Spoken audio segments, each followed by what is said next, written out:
এই গল্পটি গোয়েন্দা শ্যামসানাল সিরিজের প্রথম গল্প। ওয়্যারড্রপটা খুলে কন্ডোমের বাক্সটা বার করে সৌম্য। তারপর বাক্সের ভিতরে থাকা প্যাকেটগুলো গুনতে থাকে। 1 2 3 4 5 6 7, মোট 7টা কন্ডোম রয়েছে বাক্সের ভিতরে। সংখ্যাটা তারিখ সহকারে নিজের ডায়েরিতে নোট করে নেয় সৌম্য। তারপর কন্ডোমের বাক্সটা বন্ধ করে সেটা আগের জায়গায় রেখে দেয়। ঘড়িতে এখন 1টা 27। দুপুর 2টোর মধ্যে ওকে বাড়ি থেকে বেরোতে হবে। বিকেল 5:30টায় ওর ফ্লাইট। এয়ারপোর্টে যাওয়ার আগে একবার অফিসেও ওকে ঘুরে যেতে হবে। বিছানার উপরে লাগেজটা রাখা রয়েছে। ওয়্যারড্রপের পাল্লাটা বন্ধ করে দেয় সৌম্য। তারপর দ্রুত বাকি জামাকাপড়গুলো লাগেজের ভিতরে ঢুকিয়ে নেয়। সব শেষে কন্ডোমের হিসেব রাখা ডায়েরিটা লাগেজের ভিতরে ঢুকিয়ে ও লাগেজের চেনটা বন্ধ করে দেয়। এরপর সোফায় বসে একটা সিগারেট ধরায়।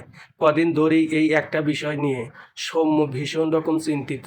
কিছুতেই ও কন্ডোমের হিসেব মিলাতে পারছে না। এসো, খেয়ে নাও চট করে। গোপালদা কিন্তু গাড়ি বার করে ফেলেছে। শর্মিষ্ঠার ডাক শুনে স্ট্রেতে সিগারেটটা ফেলে উঠে দাঁড়ায় সৌম্য। ঠিক তখনই বাথরুমে একটা মোবাইল বেজে ওঠে। রিংটোন শুনে সৌম্য বুঝতে পারে যে শর্মিষ্ঠার মোবাইল বাজছে। অ্যাটাচ বাথরুমের দরজা খুলে ভিতরে ঢোকেও বেসিনের উপরেই মোবাইলটা রাখা রয়েছে। মিমি কলিং। মিমি হলো শর্মিষ্ঠার ছোট বোন। মোবাইলটা হাতে নিয়ে বাথরুম থেকে বেরিয়ে ধীর পায়ে ডাইনিংয়ে গিয়ে ঢোকে সৌম্য। শর্মিষ্ঠা এখনও কিচেনে। মিমির ফোন এসেছে, সেলফের উপরে রেখে দাও, আমি কল ব্যাক করে নেব। কিচেন থেকেই চেঁচিয়ে উত্তর দেয় শর্মিষ্ঠা। সৌম্য ফোনটা সেলফের উপরে রেখে ডাইনিং টেবিল চেয়ারে এসে বসে। খানিকক্ষণের মধ্যেই ভাতের থালা হাতে হাসি হাসি মুখে কিচেন থেকে বেরোয় শর্মিষ্ঠা। কালো জিরো দিয়ে চারাপোনার ঝোল করেছি, চুপচাপ খেয়ে নাও। কথাটা বলতে বলতে ভাতের থালাটা ডাইনিং টেবিলের উপরে রাখে শর্মিষ্ঠা। আবার চারাপোনার ঝোল? আমি কি অসুস্থ? অসুস্থ নও, তবে অসুস্থ হতে আর কতক্ষণ? দিল্লিতে গিয়ে সারাদিন তো শুধু ছাইপাশ গিলবে। এখন এটা খাও, পেটটা একটু ঠান্ডা থাকবে। শর্মিষ্ঠা ভাতের থালার চারপাশে একে একে ডাল, আলু ভাজা আর মাছের ঝোলের বাটি সাজিয়ে দেয়। তুমিও খেয়ে নাও না এখন? তুমি খেয়ে নাও এখন, আমি বরং মিমিকে একটা ফোন করে আসি। সৌম্য আর কথা বাড়ায় না, চুপচাপ ভাত খেতে থাকে। শর্মিষ্ঠা সেলফের উপর থেকে ফোনটা নিয়ে পাশের ঘরে চলে যায়। সৌম্য এক মনে খেতে থাকে আর কন্ডোমের হিসেব করতে থাকে। গত সপ্তাহে রাত্রে শোয়ার পরে বিছানায় 2বার, আর এই সপ্তাহে একদিন সকালে কিচেনের ভিতরে। মোট 3টে কন্ডোম খরচ হয়েছে নাকি 4টে খরচ হয়েছে, একটু কনফিউজড হয়ে যায় সৌম্য। না না, 3টেই খরচ হয়েছে। 10 প্যাকের বাক্সে তাহলে পড়ে রইল 7টা, নাকি রাতের বিছানায় 2টোর জায়গায় 3টে কন্ডোম খরচ হয়েছিল। সৌম্য গভীরভাবে ভাবতে থাকে। না না, রাত্রে 2টোই খরচ হয়েছিল। আরেকদিন খরচের কথা মনে করতে পারে না ও। হঠাৎ পাশের ঘর থেকে শর্মিষ্ঠার হাসির আওয়াজ ভেসে এলো। সৌম্য কান পেতে শর্মিষ্ঠার কথা শোনার চেষ্টা করে, কিন্তু কিছু টুকরো টুকরো হাসির আওয়াজ ছাড়া কিছুই ওর কানে আসে না। শর্মিষ্ঠা বাইরে থেকে দেখতে একদম সাধারণ আটপৌরে মহিলা, কিন্তু আসলে ও তা নয়। ওর বাপের বাড়ি দুর্গাপুরে। পড়াশোনা গ্র্যাজুয়েশন পর্যন্ত। পড়াশোনায়ও কোনোদিন খুব একটা মনোযোগী ছিল না, বরং ওর ভালো লাগতো সিনেমা জগতের রংসঙ্গের দুনিয়া। সারাদিন ও সেই নেশাতেই ভূত হয়ে থাকতো। সারাদিন আয়নার সামনে দাঁড়িয়ে পর্দার রঙিন নায়িকাদের সাথেও নিজেকে মিলিয়ে দেখতো। নানান কল্পনার রঙে নিজেকে ভাসিয়ে দিত। কিন্তু সেই কল্পনার জগৎ ওর বেশি দিন স্থায়ী হয়নি। গ্র্যাজুয়েশন কমপ্লিট করতেই ওর বিয়ে হয়ে গেল সৌম্যের সাথে। সৌম্যদের বাড়ি বাঁকুড়া সদর থেকেও প্রায় 50 কিলোমিটার দূরে গ্রামের ভিতরে। সৌম্য ওর থেকে প্রায় 12 বছরের বড়। কিন্তু বিয়ের সময় শর্মিষ্ঠার বাবা মা সৌম্যর বয়সের দিকে আর তাকায়নি। ভালো ছেলে, ভালো পরিবার, ভালো চাকরি, এর থেকে আর বেশি কিছু দেখার ওদের প্রয়োজন পড়েনি। বিয়ের পরে শর্মিষ্ঠা প্রথম 1 বছর সৌম্যের গ্রামের বাড়িতেই থাকতো। প্রচণ্ড রক্ষণশীল পরিবারে নিজেকে মানিয়ে নিতে গিয়ে হাঁপিয়ে উঠেছিল শর্মিষ্ঠা। এর 1 বছর পরে সৌম্য ওকে কলকাতায় নিয়ে আসে। শর্মিষ্ঠা যেন একটু মুক্তির নিঃশ্বাস নেয়, কিন্তু এখানে আসার কিছুদিনের মধ্যেই ও বুঝতে পারে যে ওর স্বামী মহাশয়টিও ওর শ্বশুরবাড়ির বাকি সদস্যের মতোই প্রচণ্ড রক্ষণশীল। অথচ বিয়ের আগে শর্মিষ্ঠা ভেবেছিল যে কলকাতায় গেলে হয়তো ওর স্বামী ওকে আধুনিক পোশাক পরিচ্ছদ পরতে আর বাধা দেবে না। কিন্তু শর্মিষ্ঠার সেই ভাবনার সাথে বাস্তব মেলেনি। কলকাতায় গত 5 বছরে সৌম্য ওকে সাধারণ আটপৌরে শাড়ির বাইরে কোনোদিন বেরোতেই দেয়নি। একটু শুনবে? ডাল লাগবে? একটু। হ্যাঁ, যাই। পাশের ঘর থেকে চিৎকার করে উত্তর দেয় শর্মিষ্ঠা। সৌম্য ভাত খাওয়া থামিয়ে ভ্রু কুঁচকিয়ে ডালের অপেক্ষাতে বসে থাকে। খানিকক্ষণের মধ্যেই শর্মিষ্ঠা এসে উপস্থিত হয়। চুপচাপ কিচেনে ঢোকে, হাসি হাসি মুখে সৌম্যর জন্য ডাল নিয়ে আসে। ডাল দিয়ে ভাত মাখতে মাখতে সৌম্য জিজ্ঞাসা করে, কি বললো মিমি? তেমন কিছু না, গম্ভীর মুখে জবাব দেয় শর্মিষ্ঠা। খুব হাসছিলে যে? ওর কথা শুনে হাসছিলাম। ও আর বরের কথা বলছিল। সৌম্য কোনো উত্তর দেয় না, এক মনে ভাত খেতে থাকে। হঠাৎ করে পাশের ঘরে আবার শর্মিষ্ঠার মোবাইলটা বেজে ওঠে। আবার কে ফোন করলো? মিমি বোধহয়। বাজু, তুমি খাও। মিমিকে বলো না এখানে চলে আসতে, তুমি একা একা থাকবে। না, তার দরকার হবে না। 3টে রাতের তো ব্যাপার, আমি না থাকলে 3টে রাত কাটবে তোমার? শর্মিষ্ঠা কোনো উত্তর দেয় না, শুধু একটা রহস্যের হাসি হাসে। তার মধ্যেই পাশের ঘরে টুং শব্দে একটা এসএমএস এসে ঢোকে। শর্মিষ্ঠার সাথে সাথে উঠে পাশের ঘরে চলে যায়। শর্মিষ্ঠার সাথে সৌম্যর বিয়ে হয়েছে প্রায় 6 বছর হতে চলল। কোনো ইস্যু নেই এখনো পর্যন্ত। সৌম্যই আটকে রেখেছে বিষয়টা। অফিসে আরেকটা প্রমোশন না হওয়া পর্যন্ত সৌম্য এই বিষয়ে কোনো সিদ্ধান্ত নেবে না। তবে শর্মিষ্ঠা ওকে অনেকদিন ধরেই ওকে তাড়া দিচ্ছে, কিন্তু সৌম্য ওর নিজের সিদ্ধান্তে অটল। খানিকক্ষণের মধ্যেই সৌম্য খাওয়া শেষ করলো। বেসিনে ও হাত মুখ ধুতে ধুতেই শর্মিষ্ঠা বেরিয়ে এলো। তারপর তোয়ালেটা এগিয়ে দিতে দিতেই বলে উঠল, এয়ারপোর্টে গিয়ে আমাকে কিন্তু ভিডিও কল করবে।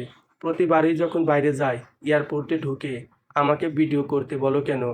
তোয়ালেতে মুখ মুছতে মুছতে জিজ্ঞাসা করে সৌম্য। শর্মিষ্ঠা সৌম্যর হাত থেকে তোয়ালেটা নিয়ে চেয়ারের উপরে রেখে দেয়। তারপর সৌম্যর গলা জড়িয়ে ধরে আদুরে গলায় বলে ওঠে, আমার বুঝি তোমাকে দেখতে ইচ্ছে করে না? কিন্তু এয়ারপোর্টে কেন? ওখানে পৌঁছে রাতেও তো ভিডিও কল করতে পারি। না, যাওয়ার আগে একবার দেখতে চাই। সৌম্য হাসে, স্ত্রীর কপালে একটা ভালোবাসার চুম্বন এঁকে দেয়। তারপর ওকে ছেড়ে পাশের ঘরে গিয়ে ঢোকে। এরপর ওয়্যারড্রপ খোলে, একটা টাই বার করে গলায় পরতে থাকে। টাই পরতে পরতে ওর আবার কন্ডোমের হিসেব না মেলার কথাটা মনে পড়ে যায়। ও যখন কন্ডোম কেনে তখন ও সবসময় 10টা প্যাকেটের বাক্স কেনে। গত 6 বছরে কোনো দিনও এই বিষয়টা নিয়ে মাথায় ঘামায়নি। কিন্তু ওদের শেষ বিবাহবার্ষিকীর দিন রাতে ও কন্ডোমের প্যাকেট খুলে দেখে সেখানে মাত্র 4 পিস কন্ডোম পড়ে রয়েছে। সেই মুহূর্তে ও এই বিষয়টা নিয়ে মাথা না ঘামালেও পরে ওর মনে হয়েছে যে বাক্সে আরও বেশি কন্ডোম থাকা উচিত ছিল। আর তারপর থেকেই ও কন্ডোমের হিসেব রাখতে শুরু করে। এখন ও প্রতিটা কন্ডোমের হিসেব একটা গোপন ব্যক্তিগত ডায়েরিতে ডেট অনুযায়ী লিখে রাখে। আর এই হিসেব রাখা শুরু করতেই ও বুঝতে পারে যে কন্ডোমের হিসেব মিলছে না। প্রতি প্যাকেটেই একটা দুটো করে কন্ডোম হিসেবে কম পড়ছে অথবা বেশি থাকছে। তবে এবার ওর কাছে পুরো বিষয়টা আস্তে আস্তে পরিষ্কার হয়ে আসছে। এবার ওর আর কনফিউজড হওয়ার কোনো জো নেই।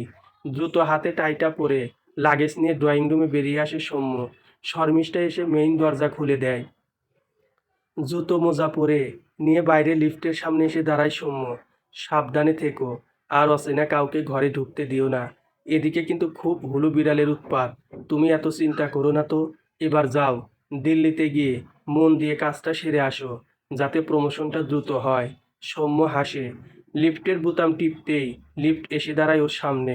শর্মিষ্ঠাকে বিদায় জানিয়ে সৌম্য লিফটের ভিতরে ঢুকে যায়। লিফটের দরজা বন্ধ হতেই শর্মিষ্ঠা ভিতরে চলে আসে। তারপর দরজা লক করে দ্রুত পায়ে বারান্দায় গিয়ে দাঁড়ায়। খানিকক্ষণের মধ্যেই ফ্ল্যাটের নিচ থেকে সৌম্যের গাড়িটা বেরিয়ে যায়। শর্মিষ্ঠা একটা স্বস্তির নিঃশ্বাস ফেলে। তারপর বেডরুমে ঢুকে মোবাইলটা হাতে নিয়ে শুয়ে পড়ে। তারপর কন্ট্যাক্ট লিস্ট থেকে মিমির নম্বরটা বার করে ডায়াল করে। হ্যালো। হ্যাঁ বলো। বেরিয়েছে তোমার স্বামী? বেরিয়েছে। আমি তাহলে যাই এখন তোমার কাছে। এসো। উনি আবার ফিরে আসবেন না তো? এয়ারপোর্টে গিয়ে ভিডিও কল করতে বলেছি, সেই জন্যে। তাহলে ভিডিও কলের পরে যাই। তুমি না বড্ড ভীতু। এখনই এসো। ও আর এখন ফিরবে না। তুমি নিশ্চিন্ত থাকো। অপর প্রান্ত থেকে পুরুষালী গলায় মোহময় হাসির আওয়াজ ভেসে আসে। শর্মিষ্ঠা ফোনটা কেটে আয়নার সামনে গিয়ে দাঁড়ায়। তারপর বুকের উপর থেকে শাড়ির আঁচলটা সরিয়ে ফেলে।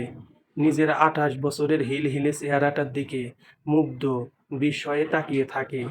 তারপরে আগ পরে শাড়িটা খুলে ঘৃণা ভরে ছুঁড়ে ফেলে দেয় বিছানার উপরে। এরপর খাটের বক্স থেকে বার করে পছন্দের সেই নীল গাউনটা চোখ বন্ধ করে সারা শরীরে সেই গাউনটা বোলাতে থাকে। নিজেকে কল্পনা করে বলিউডের সুন্দরী নায়িকাদের সাথে কি ছিপছিপে শরীর ওর, হিলহিলে কোমর, ঠিক যেন কোনো ফিল্মের নায়িকা। অথচ এই সব কিছুই গ্রাম্য তাঁতের শাড়ির আড়ালে ওকে ঢেকে রাখতে হয়। ওর এই অনন্যা সম্পদের কিছুইও দুনিয়াকে দেখাতে পারে না। এসব ভাবতে ভাবতেই ও নিজের শরীরটা বিছানায় এলিয়ে দেয়। কখন যে চোখটা বুজে আসে ও কিছুই বুঝতে পারে না। হঠাৎ করে মোবাইলটা বেজে উঠতেই ওর তন্দ্রা ভেঙে যায়। লাফিয়ে উঠে মোবাইলটা হাতে নিতেই দেখে সৌম্য কলিং, ভিডিও কল করছে। তার মানে এয়ারপোর্টে পৌঁছে গেছে। ও তাড়াতাড়ি শাড়িটা পরতে থাকে। সৌম্যর ভিডিও কল বেজে বেজে থেমে যায়। শর্মিষ্ঠা ভালোভাবে শাড়িটা পরে নিয়ে মোবাইল হাতে ড্রয়িং রুমে গিয়ে বসে। তারপর সৌম্যকে ভিডিও কল করে। হ্যালো, এত দেরি হলো কেন ফোনটা ধরতে? এই একটু বাথরুমে গেছিলাম। শর্মিষ্ঠা ভালো করে সৌম্যর চারপাশটা দেখতে থাকে। না, এয়ারপোর্টেই ও আছে এখন। নিশ্চিন্ত হয় শর্মিষ্ঠা। তারপর জরুরি কিছু কথা বলে ফোনটা কেটে দেয়। এরপর বেডরুমে গিয়ে গায়ের শাড়িটা খুলে ছুঁড়ে ফেলে দেয়। তারপর পরম যত্নে নীল রঙের ভেলভেটের গাউনটা পরে নেয়। নিজের খোপা করে রাখা চুল খুলে ছড়িয়ে দেয় পিঠের উপরে। তারপর পরম যত্নে সারা মুখে প্রসাধন করতে থাকে। প্রসাধন শেষ হলে ক্যাবিনেট খুলে বার করে সৌম্যর হুইস্কির বোতলখানি। তারপর কাচের গ্লাসে বরফের মধ্যে খানিকটা হুইস্কি ঢেলে নেয়। ব্লুটুথ স্পিকারে চালিয়ে দেয় ইংরেজি গান। হুইস্কির গ্লাসে চুমুক দিতে দিতে একা একাই ড্রয়িং রুম জুড়ে নাচতে থাকে। একটু পরেই কলিং বেল বেজে ওঠে। লুকিং গ্লাসে চেহারা দেখে নিয়ে দরজা খুলে দেয় শর্মিষ্ঠা। ভিতরে ঢুকে আসে সুঠাম শরীরের সুদর্শন যুবক। শর্মিষ্ঠা ওর দিকে এগিয়ে দেয় হুইস্কির গ্লাস। মদ্যপান করতে করতে দুজনে প্রাণ ভরে নাচ করে। তারপর শর্মিষ্ঠা ওকে নিয়ে বেডরুমে ঢোকে। ওয়ারড্রপ থেকে কন্ডোমের বাক্সটা বের করে এক পিস কন্ডোম এগিয়ে দেয় যুবকটির দিকে। তারপর উদ্দাম শরীরী খেলায় মেতে ওঠে দুইজন। সৌম্যর 3 দিন পরে দিল্লি থেকে ফেরার কথা ছিল, কিন্তু অফিসের কাজ মিটে যাওয়াতে পরদিন সকালেই ও কলকাতা ফ্লাইট ধরে। দুপুর 2টো নাগাদ ও নিজের ফ্ল্যাটে ফিরে আসে। ফ্ল্যাটের দরজায় কলিং বেল টিপে দাঁড়িয়ে থাকে ও, কিন্তু বেশ কিছুক্ষণ দাঁড়িয়ে থাকার পরেও কেউ দরজা খোলে না। দরজা ভিতর থেকে বন্ধ। আবার কলিং বেল টিপে ও, কিন্তু ভেতর থেকে কোনো সাড়া আসে না। অথচ দরজার কলাপসেবল গেট খোলা। পরিষ্কার বোঝা যাচ্ছে দরজা ভিতর থেকে বন্ধ। বাইরে শর্মিষ্ঠার জুতো জোড়া রয়েছে। সৌম্যর কাছে ফ্ল্যাটের গেটের আরেকটি চাবি রয়েছে, কিন্তু ভিতর থেকে যদি ছিটকিনি তোলা থাকে সেক্ষেত্রে লক খুললেও দরজা খোলা যাবে না। এই রকম ঘটনা আজ পর্যন্ত কোনোদিন হয়নি সৌম্যর সাথে। সৌম্য লাগেজ খুলে ডুপ্লিকেট চাবিটি বার করে। তারপর লক ঘোরাতেই ফ্ল্যাটের দরজা খুলে যায়। সৌম্য দরজা ঠেলে ভিতরে ঢোকে। ভিতরে কেমন যেন একটা থমথমে পরিবেশ। সৌম্য শর্মিষ্ঠার নাম ধরে ডাকে, কিন্তু কেউ সাড়া দেয় না। সৌম্য লাগেজটা ভিতরে ঢুকিয়ে বেডরুমে গিয়ে ঢোকে। বেডরুমে ঢুকেই থমকে দাঁড়ায় সৌম্য। খাটের মধ্যে চিত হয়ে পড়ে রয়েছে শর্মিষ্ঠা। পরনে একটা বাংলা তাঁতের শাড়ি। মাথাটা খাট থেকে মাটিতে ঝুলছে। মুখটা হা করে খোলা। খোলা চোখ দুটো ঠিকরে বেরিয়ে এসেছে কোটর থেকে। এক সারি কালো পিঁপড়ে শর্মিষ্ঠার ঠোঁট বেয়ে মুখের ভিতরে গিয়ে ঢুকছে। সৌম্য এগিয়ে যায় শর্মিষ্ঠার দিকে। ওর পা দুটো কাঁপছে থরথর করে। বুঝতে পারে শর্মিষ্ঠার দেহে কোনো প্রাণ নেই। পকেট থেকে মোবাইলটা বার করে সৌম্য। তারপর গুগল সার্চ করে কসবা থানার ফোন নম্বরটা বের করে সেখানে ফোন করে। গ্রিনল্যান্ড আবাসনের সামনেটা ভিড়ে ভিড়াক্কার হয়ে রয়েছে। দুখানা পুলিশের ভ্যান এসে দাঁড়িয়েছে বাড়ির সামনে। আবাসনের ভিতরে ইতি উতি জটলা। সিকিউরিটি গার্ডকে একটা চেয়ারে বসিয়ে জিজ্ঞাসাবাদ করছে পুলিশ। সবার মনে একটাই প্রশ্ন যে এইরকম একজন সাধারণ ঘরোয়া মহিলাকে কে খুন করলো। এর মধ্যেই একটা সাদা রঙের পুলিশি জিপ এসে থামলো আবাসনের বাইরে। নেমে এলেন পুলিশ অফিসার রাজবীর সেনাল, ওরফে শ্যাম। বয়স খুব বেশি হলে 30 থেকে 32। ফর্সা মুখে হালকা অযত্নে বেড়ে ওঠা দাড়ি, উচ্চতা প্রায় 6 ফুট, পেটানো এথলেটিক চেহারা, স্লিম ফিট আকাশি হাফ শার্ট কনুইয়ের ঠিক উপরে এসে থেমে গেছে। কালো প্যান্ট আর ঝকঝকে পালিশ করা বুট নিয়ে গাড়ি থেকে নেমে দাঁড়ালেন অফিসার শ্যাম। সানগ্লাসটা খুলে একবার 4 তলার দিকে দাঁড়ালেন। তারপর গটগট করে হেঁটে লিফটে গিয়ে উঠলেন। আসুন স্যার। স্যাম লিফট থেকে নামতেই এগিয়ে এলেন sub inspector Sujit Samaddar. Photographer এসেছে? হ্যাঁ স্যার, বডির ফটো তোলা হয়ে গেছে। ওর হাজবেন্ড কোথায়? বসিয়ে রেখেছি স্যার। আর কোনো আত্মীয় স্বজন? মেয়েটির বাপের বাড়িতে খবর পাঠানো হয়েছে, ওরা আসছে। কোথায় বাড়ি ওদের? দুর্গাপুর। কে ফোন করেছিল ওদের? আমি। জামাই বা শ্বশুরবাড়ির সম্বন্ধে ওদের কোনো অভিযোগ আছে? না স্যার, কোনো অভিযোগ নেই। শ্যাম ধীর পায়ে ঘরের ভিতরে গিয়ে ঢোকে। ড্রয়িং রুমের সোফায় মাথা নিচু করে বসে আছে সৌম্য। শ্যাম খানিকক্ষণ দাঁড়িয়ে সৌম্যকে দেখে, তারপর বেডরুমের ভিতরে ঢুকে যায়। শর্মিষ্ঠার বডি এখনো খাটের উপরে পড়ে রয়েছে। শ্যাম বেশ কিছুক্ষণ দাঁড়িয়ে দাঁড়িয়ে মৃতদেহটি দেখতে থাকে। তারপর সমাদ্দারের সাথে কথা শুরু করে। কোনো জিনিস পাওয়া গেছে? মহিলার স্বামীর বয়ান অনুযায়ী কোনো কিছু খোয়া যায়নি। বাড়িতে কাজের লোক কয়টি? সকালে একজন আসে। ওকে থানায় তুলে নিয়ে আসো। ঠিক আছে স্যার। বডি এবার পোস্টমর্টেমে পাঠিয়ে দাও। যেমন আপনি বলবেন। সমাদ্দার ঘর ছেড়ে বেরিয়ে যায়। শ্যাম ঘুরে ঘুরে খুঁটিয়ে খুঁটিয়ে ফ্ল্যাটটি দেখতে থাকে। দুটি ছেলে এসে শর্মিষ্ঠার মৃতদেহ নিয়ে চলে যায়। শ্যাম বিছানাটা ভালো করে দেখে। তারপর ওয়্যারড্রপের পাল্লাটা খুলতেই একদম সামনে কন্ডোমের প্যাকেটটি চোখে পড়ে। সমাদ্দার শ্যামের ডাক শুনে সমাদ্দার ঘরে এসে ঢোকে। বলুন স্যার, কন্ডোমের প্যাকেটটা সিজ করো। ঠিক আছে স্যার। মৃতার মোবাইল ফোনটা পেয়েছো? হ্যাঁ স্যার। বডির একদম পাশেই পড়েছিল। শ্যাম আশ্চর্য হয়ে সমাদ্দারের দিকে তাকিয়ে থাকে মোবাইলের কথাটা শুনে। আজ সন্ধ্যের মধ্যে কল লিস্ট চাই। হয়ে যাবে স্যার। ঘরের ভিতরে ওয়্যারড্রপ, একটা ড্রেসিং টেবিল আর একটা খাট রয়েছে। শ্যাম মন দিয়ে খুঁটিয়ে সব কিছু পরীক্ষা করতে থাকে। তারপর বেডরুমটা সিল করে দাও। আরও ভালোভাবে সব কিছু পরীক্ষা করার দরকার আছে। বেডরুম থেকে বেরিয়ে বাথরুমে ঢুকলো শ্যাম। চারপাশ খুঁটিয়ে দেখতে গিয়ে বেসিনের নিচে একটা ডাস্টবিন চোখে পড়লো। সমাদ্দার বিনটা নিয়ে বাইরে এসো। সমাদ্দার ডাস্টবিনটা নিয়ে শ্যামের পিছন পিছন বারান্দায় চলে যায়। তারপর মেঝেতে একটা খবরের কাগজ পেতে তার উপরে ডাস্টবিনটা উপুর করে হাতে একটা গ্লাভস পরে নিয়ে সমাদ্দার ডাস্টবিনের নোংরা ঘাঁটতে থাকে। নোংরা ঘাঁটতে ঘাঁটতে একটা ব্যবহৃত কন্ডোমও তুলে ধরে শ্যামের দিকে। শ্যাম সাথে সাথে হাঁটু গেড়ে বসে পড়ে মাটিতে। তারপর খুঁটিয়ে কন্ডোমটা দেখতে থাকে। ভিতরটাই এখনো ভেজা স্যার। তাই তো দেখছি সমাদ্দার, গত 24 ঘন্টার মধ্যে এটা ব্যবহার করা হয়েছে। শ্যাম হাতে একটা গ্লাভস পরে নেয়। তারপর কন্ডোমটা হাতে নিয়ে নেড়ে চেড়ে দেখতে থাকে। খুব গুরুত্বপূর্ণ এভিডেন্স সমাদ্দার। ভিতরের ফ্লুইডটা কার, এটা জানা দরকার। কন্ডোমটা সমাদ্দারের হাতে দিয়ে ড্রয়িং রুমে বেরিয়ে আসে শ্যাম। সৌম্য তখনও মাথা নিচু করে বসে আছে। শ্যাম সৌম্যের উল্টো দিকের সোফাতে গিয়ে বসে। Hello mister Sen. সৌম্য চোখ তুলে তাকায় শ্যামের দিকে। হ্যালো শ্যাম। খানিকক্ষণ তাকিয়ে থাকে সৌম্যর দিকে। তারপর, আপনি কখন দেখলেন বডিটা? দুপুর 2টো হবে তখন। কোথায় গিয়েছিলেন? দিল্লি থেকে ফিরলাম আজ। কবে গিয়েছিলেন? গতকাল বিকেল 5টার ফ্লাইট ছিল। আজ কলকাতায় কখন নামলেন? ফ্লাইট থেকে সকাল 9টা। এখানে তাহলে দুটোই এলেন কেন? খুব ইম্পর্টেন্ট অফিসিয়াল কাজ ছিল, তাই এয়ারপোর্টে নামার পরে প্রথমে সোজা অফিসে চলে যায়। তারপর সমস্ত কাজ শেষ করে দুপুর 1টা নাগাদ অফিস থেকে বেরোই। তারপর বাড়িতে এসে দেখি এই দৃশ্য। কথাগুলো বলতে বলতে সৌম্যর চোখ দুটো ছলছল করে ওঠে। আপনি কি এই রকম প্রায়ই বাইরে যান? হ্যাঁ, মাঝে মধ্যে আমাকে অফিসিয়াল ট্যুরে যেতে হয়। শ্যাম খানিকক্ষণ কিছু চিন্তা করে। তারপর, আপনার স্ত্রীর সাথে কারো কোনো অবৈধ সম্পর্ক আছে? মুহূর্তের মধ্যে সৌম্যের মুখটা গম্ভীর হয়ে যায়। তেমন কিছু থাকলে আপনি আমায় খুলে বলুন মিস্টার সেন। আমার স্ত্রীর সাথে কারো কোনো সম্পর্কের কথা আমার জানা নেই। ভেবে বলুন। ভেবেই বলছি, আমার তেমন কিছু জানা নেই। দরজার পাশে রাখা এই লাগেজটা কার? আমার। এটা আমরা সিজ করছি। সে কি? ওখানে আমার অনেক দরকারি জিনিস রয়েছে। আমাদের ইনভেস্টিগেশন শেষ হলে লাগেজ সমেত আপনার সমস্ত দরকারি জিনিস আপনি ফেরত পেয়ে যাবেন। কিন্তু শ্যাম কঠোর দৃষ্টিতে তাকায় সৌম্যর দিকে। সৌম্য কিছু একটা বলতে গিয়েও থেমে যায়। আমায় না জানিয়ে আপনি এখন কলকাতার বাইরে যাবেন না। রুক্ষভাবে কথাটা বলে শ্যাম উঠে দাঁড়ায়। সাথে সাথে সমাদ্দারও সোফা ছেড়ে উঠে দাঁড়ায়। তারপর দুজনে ধীর পায়ে ফ্ল্যাটের বাইরে বেরিয়ে আসে।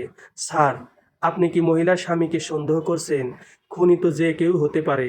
সমাদ্দার: তা ঠিক, কিন্তু খুনের মোটিভ কি হতে পারে স্যার? চুরি ডাকাতি যে খুনের মোটিভ নয় সেটা মোটামুটি বোঝা যাচ্ছে। এমনও তো হতে পারে যে ডাকাতি করতে এসে বাধা পেয়ে খুন করে ফেলেছে। সেক্ষেত্রে ঘরে ধস্তাধস্তির চিহ্ন থাকতো। চেনা কেউ যদি ভয় পেয়ে খুন করে থাকে, তবে খুনের সাথে সাথে ওরা পালাবে। যাওয়ার আগে ধস্তাধস্তির চিহ্নগুলোও তো মুছে দিয়ে যেতে পারে। সেই রকম ঠান্ডা মাথার খুনি হলে চিহ্ন মোছার পরে মূল্যবান জিনিসপত্র সাথে নিয়ে যেত। ঘরের ভিতরে কিন্তু প্রচুর দামি দামি সামগ্রী রয়েছে। তার মানে বলছেন যে চুরি মোটিভ না? সম্ভবত তাই। কাজের লোকটিকে থানায় তুলে এনে জেরা করলে আরও নিশ্চিন্ত হওয়া যাবে। লিফটে করে ওরাই একতলায় নেমে আসে। ওরা নামার সাথে সাথে মর্গের ভ্যানটি স্টার্ট দিয়ে দিল। শ্যাম সেই দিকে একবার তাকিয়ে নিজের গাড়ির দিকে এগিয়ে গেল। মহিলার হাজবেন্ডের যাবতীয় ডিটেল আমার চাই সমাদদার। ও দিল্লি যাওয়া আসার যে ফ্লাইট ডিটেল দিল সেটা মিলিয়ে দেখো। দিল্লিতে গিয়ে কোন হোটেলে ছিল, চেক ইন চেক আউট সব ডিটেল চাই। হোটেলে ও যে রুমে ছিল সেই রুমের সামনের সিসিটিভি ফুটেজ চাই। আজ সকালে কলকাতা ফেরার পরে ঠিক কয়টার সময় ও অফিসে ঢুকেছিল, কখন অফিস থেকে বেরিয়েছে, তার একদম সঠিক তথ্য আমার চাই। ওকে স্যার, সিসিটিভি ফুটেজ ছাড়া বাকি সব তথ্য আজ সন্ধ্যের মধ্যেই পেয়ে যাবেন। গুড। আরেকটা কথা, কন্ডোমের ভিতরে যে ফ্লুইডটা রয়েছে সেটা মিস্টার সেনের কিনা এবং সেই কন্ডোম মৃত মহিলার শরীরেই প্রবেশ করানো হয়েছিল কিনা তার নিখুঁত তথ্য চাই। ভদ্র মহিলার স্বামীর তাহলে মেডিকেল টেস্ট করাতে হবে, করাও। যদি রাজি না হয় এই রকম একটা সেন্সিটিভ টেস্ট জোর করে রাজি করাও। যদি এর বিরুদ্ধে কোর্টে মুভ করে আমরা কোর্টকে জানাবো যে কেন এই টেস্টটা এতটা জরুরি। ঠিক আছে স্যার? আর হ্যাঁ, সিকিউরিটি গার্ডকে রেজিস্টার সমিত থানায় তুলে নিয়ে আসো এখন। ঠিক আছে স্যার। শ্যাম গাড়িতে উঠতেই সিকিউরিটি গার্ডটিকে ধরে পিছনের পুলিশ ভ্যানে তোলা হলো। জানালার কাচ নামিয়ে শ্যাম একটা সিগারেট ধরালো। Gold flake king size. সাধারণ শ্যাম স্মোক করে না, কিন্তু ওর পকেটে সবসময় এক প্যাকেট গোল্ড ফ্লেক থাকে। যখনই ও কোনো গভীর চিন্তার জগতে প্রবেশ করে তখনই ওর সঙ্গী এই সিগারেটের প্যাকেটটি হয়। সিগারেটটা ধরিয়ে আস্তে আস্তে ধোঁয়া ছাড়তে থাকে শ্যাম। সানগ্লাসের ভিতর থেকে এক মনে সেই ধোঁয়ার দিকে তাকিয়ে থাকে ও। ঢুকে পড়ে খুনের কিনারার জটিল তত্ত্বে। পোস্টমর্টেম রিপোর্ট এখনও আসেনি, তবে শ্যামের অভিজ্ঞতা থেকে মনে হয়েছে যে এটি হয়তো বালিচাপা দিয়ে খুন। গলা টিপে হত্যা করলে মৃতদেহের জিভ বাইরে বেরিয়ে আসতো। এখানে জিভ মৃতদেহের মুখের ভিতরেই রয়েছে, চোখ দুটো ঠিকই বাইরে বেরিয়ে এসেছে। সাধারণত বালিশ বা এই ধরনের কিছু চাপা দিয়ে খুন করলে এই রকম দেখা যায়। আর মৃতদেহের চেহারা দেখে বোঝা যাচ্ছে যে খুন হয়েছে 7-8 ঘন্টার মধ্যে। গতকাল খুন হওয়া বডি এটি নয়। শ্যামের গাড়ির পিছন পিছন পুলিশ ভ্যানটাও আসছে। সিকিউরিটিকে জেরা করলে হয়তো অনেক তথ্য পাওয়া যাবে। আর বিশেষ কিছু ভাবতে চায় না শ্যাম। একদম সহজ কেস। রিপোর্টগুলো হাতে পেলেই কেসটাও সমাধান করে ফেলবে। বরং এর চেয়ে অনেক বেশি কঠিন ছিল বড়বাজার থানায় শিশু হত্যার সমাধান করা। কসবা বাইপাস কালেক্টর ধরে গাড়ি কসবা থানার সামনে এসে থামলো। শ্যাম দ্রুত দরজা খুলে বেরিয়ে এলো। শ্যামের গাড়ির ঠিক পিছনেই পুলিশ ভ্যানটা এসে থামলো। সেখান থেকে সিকিউরিটি গার্ডটিকে টেনে নামানো হলো। সেই দিকে একবার তাকিয়ে শ্যাম থানার ভিতরে ঢুকে গেল। সিঁড়ি দিয়ে দোতলায় উঠে ডান দিকে গেলেই শ্যামের কেবিন। নিজের কেবিনের দরজায় তালা মারার অভ্যাস শ্যামের কোনো দিনই নেই, আজকেও খোলা। দরজা ঠেলে শ্যাম কেবিনের ভিতরে ঢুকে গেল। লাইট সকাল থেকেই জ্বলছে। ফ্যান চালিয়ে দিয়ে চেয়ারে গিয়ে বসলো শ্যাম। আর ঠিক পিছন পিছন সমাদদার সিকিউরিটি গার্ডটিকে নিয়ে শ্যামের কেবিনে এসে ঢুকলো। সিকিউরিটিকে দেখে শ্যাম সানগ্লাসটা খুলে টেবিলের উপরে রাখলো। তারপর চোখের ইশারা করতে সিকিউরিটি ছেলেটি চেয়ারে গিয়ে বসলো। পাশের চেয়ারটিতে সমাদদার বসলো। ছেলেটির বয়স 27-28 হবে। গ্রাম্য সাধারণ চেহারা, কিন্তু চোখ দুটি খুব চঞ্চল। শ্যামের কেবিনে ঢোকার সাথে সাথেই কেবিনের চারপাশে একবার চোখ বুলিয়ে নিল। রেজিস্টার খাতাটি দিন। ছেলেটি একটি রেজিস্টার খাতা শ্যামের দিকে এগিয়ে দেয়। শ্যাম পাতা উল্টাতে থাকে। খানিকক্ষণের মধ্যেই শ্যামের মুখটা কঠোর হয়ে ওঠে। জানুয়ারির পরে আর রেজিস্টার মেইনটেইন হয়নি কেন? ছেলেটি চুপ করে থাকে। কি জিজ্ঞাসা করছে আপনাকে? জানুয়ারির পরে আর রেজিস্টার মেইনটেইন করা হয়নি কেন? আজ্ঞে কাজে গাফলতি। কাজে গাফলতি না ইচ্ছাকৃত? আজ্ঞে গাফলতি। এই ফ্ল্যাট বাড়িতে সবার সাথে সবার ঝামেলা। কেউ আর রেজিস্টার দেখতে চাইতো না, তাই আমিও আর লিখতাম না। সিকিউরিটি রুমের চাবি দাও। ছেলেটি পকেট থেকে একটা চাবির রিং বার করে। শ্যাম চাবির রিংটি সমাদদারের দিকে এগিয়ে দেয়। সিকিউরিটি রুম আমরা সিল করলাম। আপনাদের ফ্ল্যাটের সেক্রেটারিকে জানিয়ে দেওয়া হবে। কথাটা শুনে ছেলেটি একবার চোখ তুলে তাকালো শ্যামের দিকে। তারপর মাথাটা নাড়িয়ে সম্মতি দিল। আপনার ডিউটি কতক্ষণ? সকাল 10টা থেকে রাত্রি 10টা। আর রাত্রি 10টার পরে? কেউ থাকে না স্যার। কেন? এখানে ফ্ল্যাটে ফ্ল্যাটে খুব ঝামেলা স্যার। কেউ ঠিক মতন পয়সা দিতে চায় না। আগে রাতেও সিকিউরিটি থাকতো, এখন সব বন্ধ। তুমি আজ ফ্ল্যাটে কখন এসেছো? 10:30 নাগাদ এসেছি। আসার পরে অচেনা কেউ ফ্ল্যাটে ঢুকেছে? না স্যার। মিস্টার সেন আজ কখন এসেছেন ফ্ল্যাটে? 2:30 নাগাদ। আর কাল কখন বেরিয়েছেন? এই রকমই। গতকাল 2:30 নাগাদ উনি বেরিয়েছিলেন। উনি বেরোনোর পরে ওনার ফ্ল্যাটে আর কেউ এসেছিলেন? না স্যার।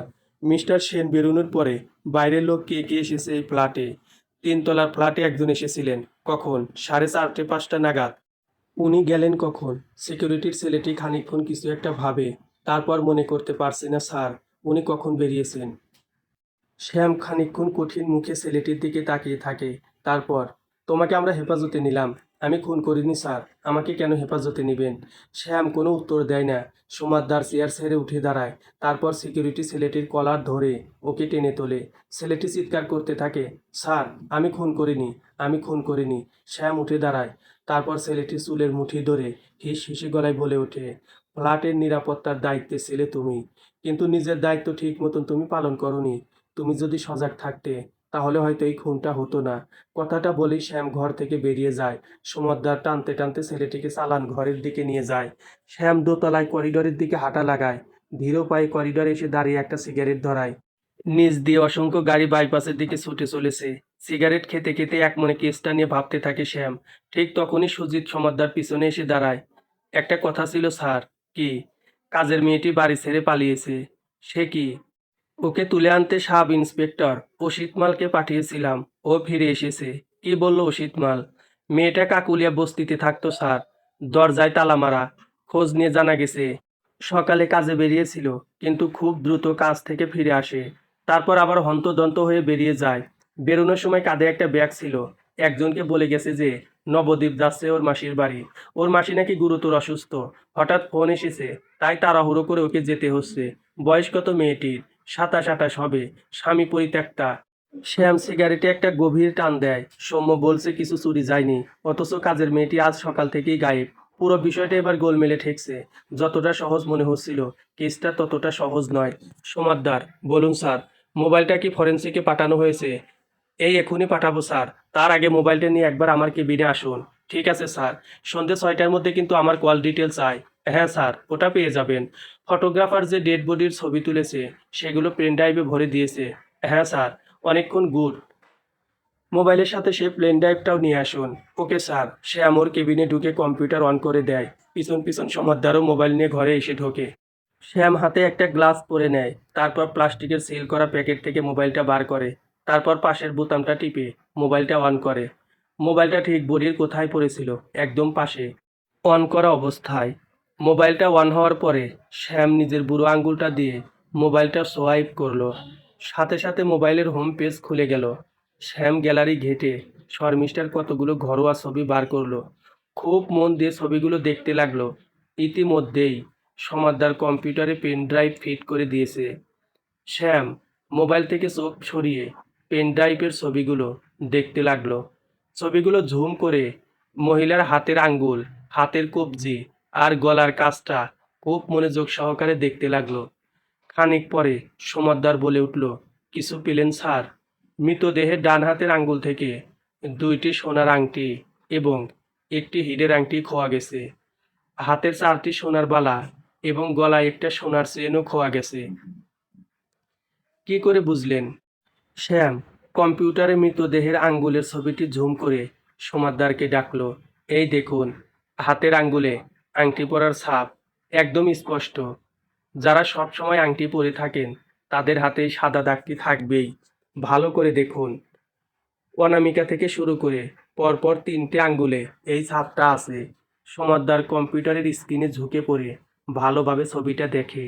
তারপর, একদম ঠিক বলেছেন স্যার, কিন্তু কয়টি সোনার আংটি আর কয়টি হীরের আংটি সেটা আপনি এতটা নিশ্চিতভাবে কিভাবে বলছেন? মোবাইলের ছবিগুলো দেখো। শ্যাম মোবাইলটা সমাদ্দারের দিকে এগিয়ে দেয়। ভালো করে ছবিগুলো দেখো শ্যাম। ঘরোয়া সমস্ত ছবিতে 2টি সোনার আংটি, একটি হীরের আংটি, 4টি বালা আর একটি চেন রয়েছে। কিন্তু মৃতদেহের ছবি দেখো, গায়ে কোনো সোনার গয়না নেই। তাহলে কি কাজের মেয়েটাই খুন করে চুরি করে পালালো? সেই সিদ্ধান্তে এলে ব্যাপারটা সরলীকরণ হয়ে যাবে। তবে কাজের মেয়েটা কিছু না কিছু জানে। সমাদ্দার মোবাইলটা ফেরত দেয় শ্যামকে। একটা জিনিস লক্ষ্য করেছো সমাদ্দার? কি স্যার? মোবাইলটাতে কোনো পাসওয়ার্ড দেওয়া নেই। সেটাই দেখলাম স্যার। কল ডিটেল পেয়ে তারপর মোবাইলটি ফরেন্সিকে পাঠাবে। মোবাইলের পাসওয়ার্ড আর প্যাটার্ন সংক্রান্ত যাবতীয় ডিটেল আমার চাই। আপাতত এটি আমার ডয়ারে রইল। ঠিক আছে স্যার। রাত্রি 8:30টার সময় সমাদ্দার শ্যামের চেম্বারে এসে ঢুকলো। সন্ধে 6টার সময় আপনার আসার কথা ছিল। কল ডিটেল সন্ধে 6টার আগেই পেয়ে গেছি স্যার। পোস্টমর্টেম রিপোর্টের অপেক্ষা করছিলাম। দুটো রিপোর্ট একসাথে পেলে আপনার সুবিধা হবে কাজে। শ্যাম কোনো উত্তর দেয় না, শুধু নিজের হাতটা বাড়িয়ে দেয়। সমাদ্দার দুটো মুখবন্ধ খাম এগিয়ে দেয় শ্যামের দিকে। শ্যাম প্রথমে পোস্টমর্টেম রিপোর্ট খুলে পড়তে থাকে। সমাদ্দার উল্টো দিকের চেয়ারে গিয়ে বসে। পুরো রিপোর্টটা এক মনে পড়ার পরে শ্যাম সমাদ্দারের দিকে তাকায়। শ্বাস রোধ করে খুন। আজ সকাল 10টা থেকে 11টার মধ্যে ওনাকে খুন করা হয়েছে। পেটে অ্যালকোহল পাওয়া গেছে। খুন হওয়ার ঘণ্টাখানেক আগে ওনার সেক্সুয়াল ইন্টারকোর্স হয়েছে। সেক্সুয়াল অর্গানে কোনো ইনজুরি নেই, তাই সম্মতিক্রমে ইন্টারকোর্স হয়েছে বলে ধরা হচ্ছে। আমরা আশেপাশের লোকজনের কাছ থেকে যা ফিডব্যাক পেয়েছি, তাতে তো খুন হওয়া মহিলা অত্যন্ত ঘরোয়া প্রকৃতির মহিলা ছিলেন। উনি অ্যালকোহল খেতেন বা অন্য পুরুষের সাথে ঘোরাফেরা করতেন, এইরকম কোনো রিপোর্ট কিন্তু নেই স্যার। রিপোর্টে তো অনেক কিছুই থাকে না সমাদদার। পোস্টমর্টেম রিপোর্টটা বন্ধ করে এবার মোবাইল কল ডিটেলটা খুলে বসে সমাদদার খুব মন দিয়ে রিপোর্টটা দেখতে থাকে শ্যাম। তারপর পেন দিয়ে নম্বরগুলোতে গোল গোল দাগ দিতে থাকে। একটা বিশেষ নম্বরে গত 30 দিনে রোজ দুপুরে ফোন গেছে। কলের সংখ্যা অগুন্তি। খুন হওয়ার আগের দিন বেশ কয়েকবার ফোন গেছে। যেদিন খুন হয়েছে সেই দিন কোনো ফোন যায়নি। শ্যাম আবার হাতে গ্লাভস পরে নেয়। তারপর ড্রয়ার থেকে শর্মিষ্ঠার মোবাইলটা বার করে। এরপর কল ডিটেল থেকে সেই ফোন নম্বরটা বার করে। শর্মিষ্ঠার মোবাইল থেকে সেটি ডায়াল করে। সাথে সাথে স্ক্রিনে ফুটে ওঠে মিমি।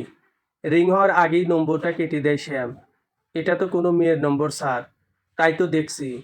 Airtel service provider. হ্যাঁ স্যার। এই নম্বর কার নামে রয়েছে, তার নাম ঠিকানা এখনই চাই আমার। ঠিক আছে স্যার, আমাকে 8 ঘন্টা সময় দিন। আমি থ্রু লালবাজার এয়ারটেলে কথা বলছি। শ্যাম মাথা নাড়ায়। তাই দেখে সমাদদার ঘর ছেড়ে বাইরে চলে যায়। শ্যামের মাথায় নানান সম্ভাবনা কিলবিল করতে থাকে। গা থেকে সোনার গয়না গায়েব হওয়া, কাজের লোকের পালানো। তাই যদি হয় তবে কাজের মেয়েটি খুন করেছে। আবার বিপরীত যুক্তিও রয়েছে। সাধারণ আটপৌরে মহিলার পেটে অ্যালকোহল পাওয়া, খুন হওয়ার আগে মৃতার কারোর সাথে যৌন সঙ্গম করা, অথচ ওনার স্বামী তখন ফ্ল্যাটে ছিলেন না। তাহলে এই সিদ্ধান্তও পৌঁছান যায় যে মিতা কারোর সাথে অবৈধ সম্পর্কে জড়িয়েছিল। সেই প্রেমিকই মিতাকে খুন করে গয়না নিয়ে পালিয়েছে। কিন্তু এর বিপরীতেও যুক্তি আছে। যদি প্রেমিক খুন করে থাকে তাহলে তার কারণ কি? শুধুমাত্র কয়েকটা গয়নার লোভে এইরকম অবৈধ সম্পর্কে প্রেমিক কি খুনটা করবে? এটা ঠিক বিশ্বাস হয় না। যদি গয়নার লোভে প্রেমিক খুন করে থাকে তবে বুঝতে হবে সেই প্রেমিক খুব নিচু শ্রেণীতে বিলং করে। যেমন মিস্ত্রি, লেবার, ড্রাইভার, সিকিউরিটি গার্ড, এইসব। আসবো স্যার। এসো সমাদদার। সমাদদার কেবিনে ঢুকে উল্টো দিকের চেয়ারটায় গিয়ে বসলো। নম্বরটা ভিকি সিং বলে একজনের নামে রয়েছে। ভবানীপুরের ঠিকানা। ওকে। ভিকি সিং ওরফে মিমি। ওনার স্বামীরও যাবতীয় ডিটেল পাওয়া গেছে স্যার। বলুন। ফ্লাইট ডিটেল উনি যা দিয়েছেন একদম ঠিক। হোটেলের চেক ইন, চেক আউট, রেজিস্টারের ফটোকপি পাওয়া গেছে। রাত 8টায় চেক ইন, ভোর 6টায় চেক আউট। মাত্র এই কটা ঘন্টার জন্যে উনি কি কাজে দিল্লিতে গিয়েছিলেন? ওনার অফিসের সূত্রে যেটা জানতে পারা গেছে সেটা হলো দিল্লির এক বড় কাস্টমারের থেকে উনি পেমেন্ট আদায় করতে গিয়েছিলেন। 3 দিন হাতে সময় নিয়ে গিয়েছিলেন। কিন্তু যেদিন উনি দিল্লি পৌঁছান সেদিন রাতেই সেই কাস্টমার হোটেলে এসে পেমেন্ট দিয়ে গেছেন। ওনার ঘরের সামনের সিসিটিভি ফুটেজ 2-3 দিনেই হাতে এসে পৌঁছাবে। ওনার ফ্লাইট কলকাতায় কখন ল্যান্ড করছে? সকাল 9টার সময়। অফিসে কখন ঢোকেন? নিউ টাউনে ওনার অফিস। 9:30টার সময় সেদিন উনি অফিসে ঢোকেন এবং দুপুর 1টার সময় উনি অফিস থেকে বেরোন। বায়োমেট্রিক রেকর্ড তাই বলছে। শ্যাম উঠে দাঁড়ালো। কেবিন থেকে বেরিয়ে করিডোরে এক মনে পায়চারি করতে লাগলো। খানিকক্ষণ পরে সমাদদার এসে উপস্থিত হলো। সমাদদার মোবাইল কল লিস্টের ছেলেটিকে তুলে নিয়ে এসো এখনই। Okay sir. সমাদদার বেরিয়ে গেল। শ্যাম একটা সিগারেট ধরিয়ে এক মনে রাস্তার দিকে তাকিয়ে রইল। তারপর হঠাৎই নিচে নেমে এলো। গাড়ির ড্রাইভার নিচেই একটা চেয়ারে বসে আরও 2-3 জন ড্রাইভারের সাথে গল্প করছে। শ্যাম ওকে ইশারা করতেই ও উঠে এলো। ওদের গাড়িটা থানার একদম গেটের সামনেই দাঁড়িয়ে আছে। শ্যাম সোজা হেঁটে গাড়ির পিছনের সিটে উঠে বসলো। ড্রাইভার গাড়ি স্টার্ট করে দিল। গ্রিনল্যান্ড? জানি স্যার। ড্রাইভারটি হাসলো। শ্যাম নিজেও হাসলো একটু। কি করে জানলি তুই? এতদিন আপনার ডিউটি করছি, এটা জানবো না যে কখন কোথায় আপনার যেতে ইচ্ছে করে? শ্যাম হাসলো। যদিও ওর মাথায় এখন খুনের কেসটি ছাড়া আর কিছুই ঘুরছে না। সাধারণ খুনের কেসগুলো সমাধান করতে সাধারণত 4-5 দিন লাগে শ্যামের। কিন্তু এটা একটু জটিল মনে হয়েছে। খুনের কোনো মোটিভ এখনও সেভাবে পাওয়া যাচ্ছে না। কয়েকটা আংটি আর সোনার চেনের জন্যে এই হত্যাকাণ্ড ঘটেছে বলে মনে হচ্ছে না। স্বামীর অনুপস্থিতিতে একজন সাধারণ গৃহবধূর পেটে অ্যালকোহল পাওয়া এবং হত্যার আগে যৌন সঙ্গম পরিষ্কার অন্যদিকে ইঙ্গিত করছে। মিনিট 15-র মধ্যে গ্রিনল্যান্ডের সামনে গাড়ি এসে থামলো। গাড়ি থেকে নেমে দাঁড়ালো শ্যাম। ড্রাইভারকেও ইশারা করলো ওর সাথে আসার জন্যে। ইশারা পেয়ে ড্রাইভারটিও নেমে এলো। লিফটে করে 4 তলায় উঠে এসে বেল টিপতেই সৌম্য এসে দরজা খুলে দিল। আপনার বেডরুমটা আমি একটু তল্লাশি করব। সৌম্য খানিকক্ষণ শ্যামের দিকে তাকিয়ে রইল। তারপর বাইরে দাঁড়ানোর ইঙ্গিত করে ভিতরে ঢুকে গেল। কিন্তু শ্যাম কয়েক মুহূর্ত বাইরে দাঁড়িয়েই শটান ভিতরে ঢুকে গেল।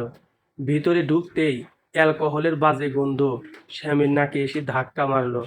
সোফার দিকে তাকাতে চোখে পড়ল সৌম্য সেন্টার টেবিল থেকে একটা মদের বোতল আর গ্লাস সরাচ্ছে। শ্যামের সাথে চোখাচোখি হতেই সৌম্য চমকে উঠল। সৌম্যের হাতে একটা 1 লিটারের মদের বোতল। বোতলের তলায় আর সামান্যই মদ পড়ে রয়েছে। আপনার বাড়িতে কি সব সময় মদের বোতল মজুদ থাকে মিস্টার সেন? সৌম্য আমতা আমতা করে ওঠে। হ্যাঁ থাকে। আপনার স্ত্রী মদ্যপান করতেন? না। শ্যাম আর বিশেষ কথা বাড়ায় না। ড্রয়িং রুমের চারপাশটা একবার চোখ বুলিয়ে বেডরুমের সামনে গিয়ে দাঁড়ায়। বেডরুমটা গালা দিয়ে সিল করা আছে। গালার উপরে সমাদদারের সই সমেত থানার কাগজ ঝুলছে। শ্যাম নির্দেশ দিতেই গালা ভেঙে ফেলল ড্রাইভার। তারপর শ্যামের হাত থেকে বেডরুমের চাবিটা নিয়ে ড্রাইভার দরজাটা খুলে ফেলে। এরপর দুজনে ঘরের ভিতরে গিয়ে ঢোকে। শ্যাম বেডরুমের সিটকিনিটা তুলে দেয়। শ্যাম প্রথমে বিছানার উপরে উঠে বসে। মন দিয়ে বিছানার চাদরটা পরীক্ষা করতে থাকে। তারপর চাদরটা তুলে ফেলে তোশক, ম্যাট্রেস সব খুঁটিয়ে পরীক্ষা করে। এরপর তোশক, ম্যাট্রেস সব তুলে ফেলে খাটের বক্সের ডালাটা তুলে ধরে। ডালাটা ঠিক নিচেই যা যা আছে সব বার করো। ঠিক আছে স্যার। ড্রাইভার ডালার নিচ থেকে হাত দিতেই সেই নীল রঙের গাউনটা বেরিয়ে এলো। তারপরেই একটা জিন্স আর একটা স্লিভলেস টপ বেরিয়ে এলো। আর বার করিস না। শ্যাম গাউনটা নিয়ে নিজের নাকের সামনে ধরল। মহিলাদের কসমেটিক্সের মিশ্রিত গন্ধ নাকে এলো। এরপর শ্যাম গাউনটির বিভিন্ন অংশ নাকের সামনে ধরতে লাগলো। গাউনটির বুকের কাছে হালকা একটা জেন্টস পারফিউমের গন্ধ পাওয়া গেল। এরপর ড্রেসিং টেবিলের পাল্লা খুলে শ্যাম একটা লেডিস পারফিউম ছাড়া আর কোনো পারফিউম চোখে পড়ল না। আর ঠিক তখনই শ্যামের মোবাইলটা বেজে উঠল। স্যার, সমাদ্দার বলছি। বলো। ভিকি সিং নামে ছেলেটাকে থানায় তুলে এনেছি। ঠিক আছে, আমি যাচ্ছি এখনই। আর হ্যাঁ, আমি মৃতার বেডরুমে রয়েছি। কাউকে পাঠাও এখনই দরজা সিল করার জন্যে। ঠিক আছে স্যার, আমি এখনই কাউকে পাঠাচ্ছি। শ্যাম আর ড্রাইভার দরজা খুলে বেডরুম থেকে বেরিয়ে আসে। সৌম্য তখন সোফায় বসে ঢুলছে। ওদেরকে দেখেই চমকে উঠে সোজা হয়ে বসে। আপনাকে একটা কথা জিজ্ঞাসা করার আছে মিস্টার সেন। হ্যাঁ বলুন। আপনার স্ত্রী শাড়ি ছাড়া আর কি কি ধরনের পোশাক পরতেন? ও তো গ্রাম্য মহিলা। শাড়ি ছাড়া অন্য কিছুইও পরতো না। এমনকি জীবনে কোনোদিন সালোয়ার কামিজ বা নাইটি পর্যন্ত পরেনি। ঠিক আছে, আমি এখন বেরোচ্ছি।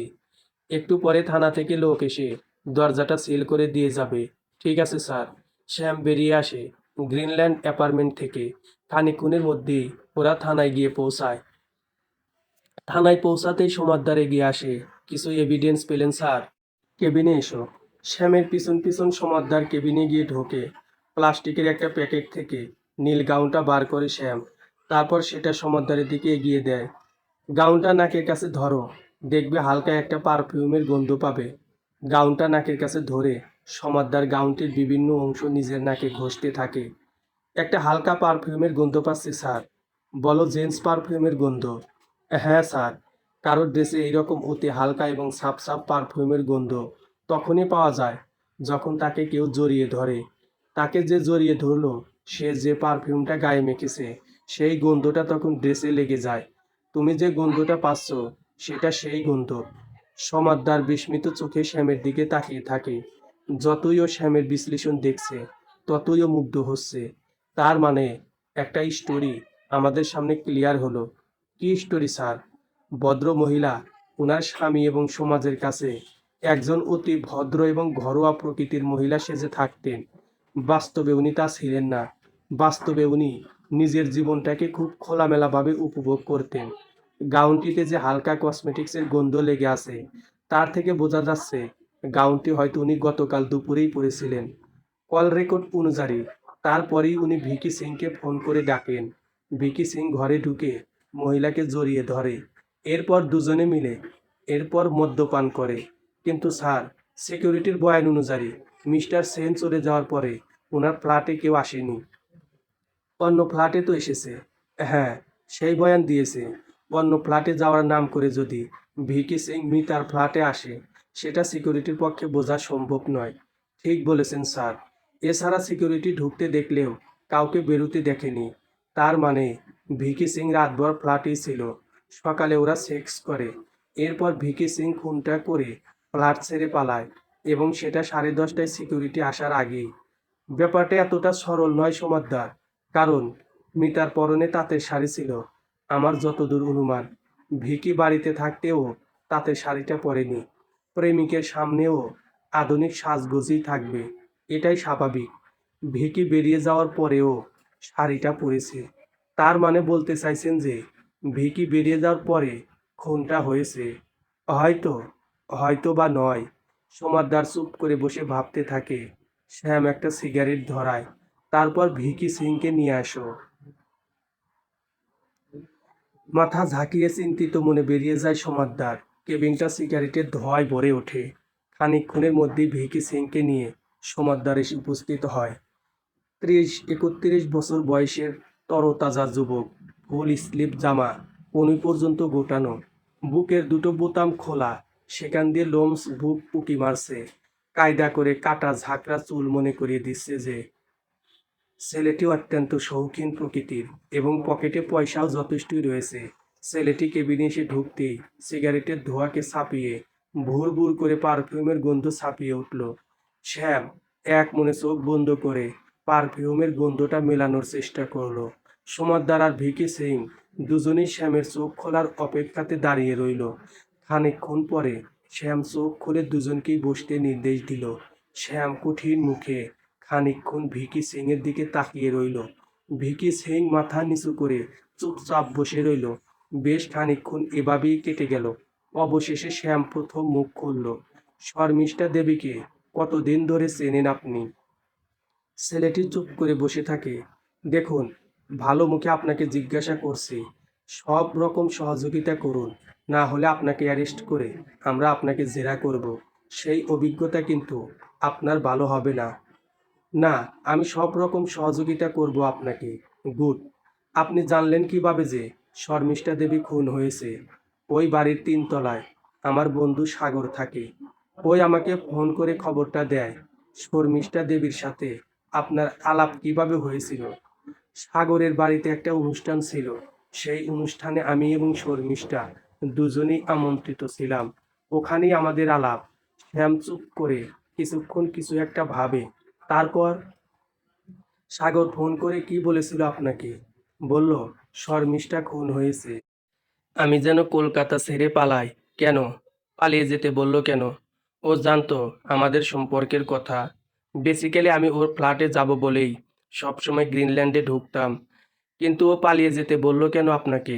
ও বলল, পুলিশ শর্মিষ্ঠার কল লিস্ট দেখলেই আমি ধরা পড়ে যাব, তাই যেন আমি পালাই। খুন কি আপনি করেছেন? না। আমি কেন খুন করতে যাব ওকে? আমি তো ওকে ভালোবাসতাম। তাহলে সাগর আপনাকে পালাতে বলল কেন? ও বলল, যেহেতু আগের রাতে আমি ওখানে গিয়েছিলাম, তাই পুলিশ আমাকেই সন্দেহ করে অ্যারেস্ট করবে। তাই আমি যেন পালাই। আসলে ও আমার বহু পুরনো বন্ধু, সব সময় আমার ভালো চায়। আপনি কখন গিয়েছিলেন ওই বাড়িতে? 4:30 নাগাদ। বেরিয়েছেন কখন? রাত 11টা, 11:30 হবে। আপনাদের মধ্যে সেক্সুয়াল ইন্টারকোর্স হয়েছিল? হ্যাঁ, হয়েছিল। কতবার? 2 বার। কখন? যাওয়ার সাথে সাথে একবার, আরেকবার ফেরার আগে, মানে বিকেল 5টা নাগাদ, এবং রাত্রি 10:30, 11টা নাগাদ। হ্যাঁ, একদম তাই। শ্যাম এবার প্লাস্টিকের প্যাকেট থেকে নীল গাউনটা বার করে ভিকির সামনে রাখে। দেখুন তো, এটা চিনতে পারেন কিনা? গাউনটার দিকে এক ঝলক তাকিয়ে ভিকি মাথা নাড়ায়। কাল শর্মিষ্ঠা এই গাউনটাই পরেছিল। আপনি যখন ফেরেন তখনও কি এই গাউনটা পরেছিলেন? হ্যাঁ, ফেরার সময়েও এই গাউনটা শর্মিষ্ঠার পরনে ছিল। শ্যাম মাথা নিচু করে কিছুক্ষণ চিন্তা করলো। তারপর, আমরা আপাতত আপনাকে গ্রেপ্তার করছি না, কিন্তু তদন্তে আপনাকে সব রকম সহযোগিতা করতে হবে। আমি খুন করিনি স্যার, আপনি আমাকে বিশ্বাস করতে পারেন। আর আমি সব রকম সহযোগিতা আপনাকে করব। কাল সকালে সুমাদ্দার আপনার বাড়িতে যাবেন। তারপর আপনাকে ওর সাথে এক জায়গায় যেতে হবে।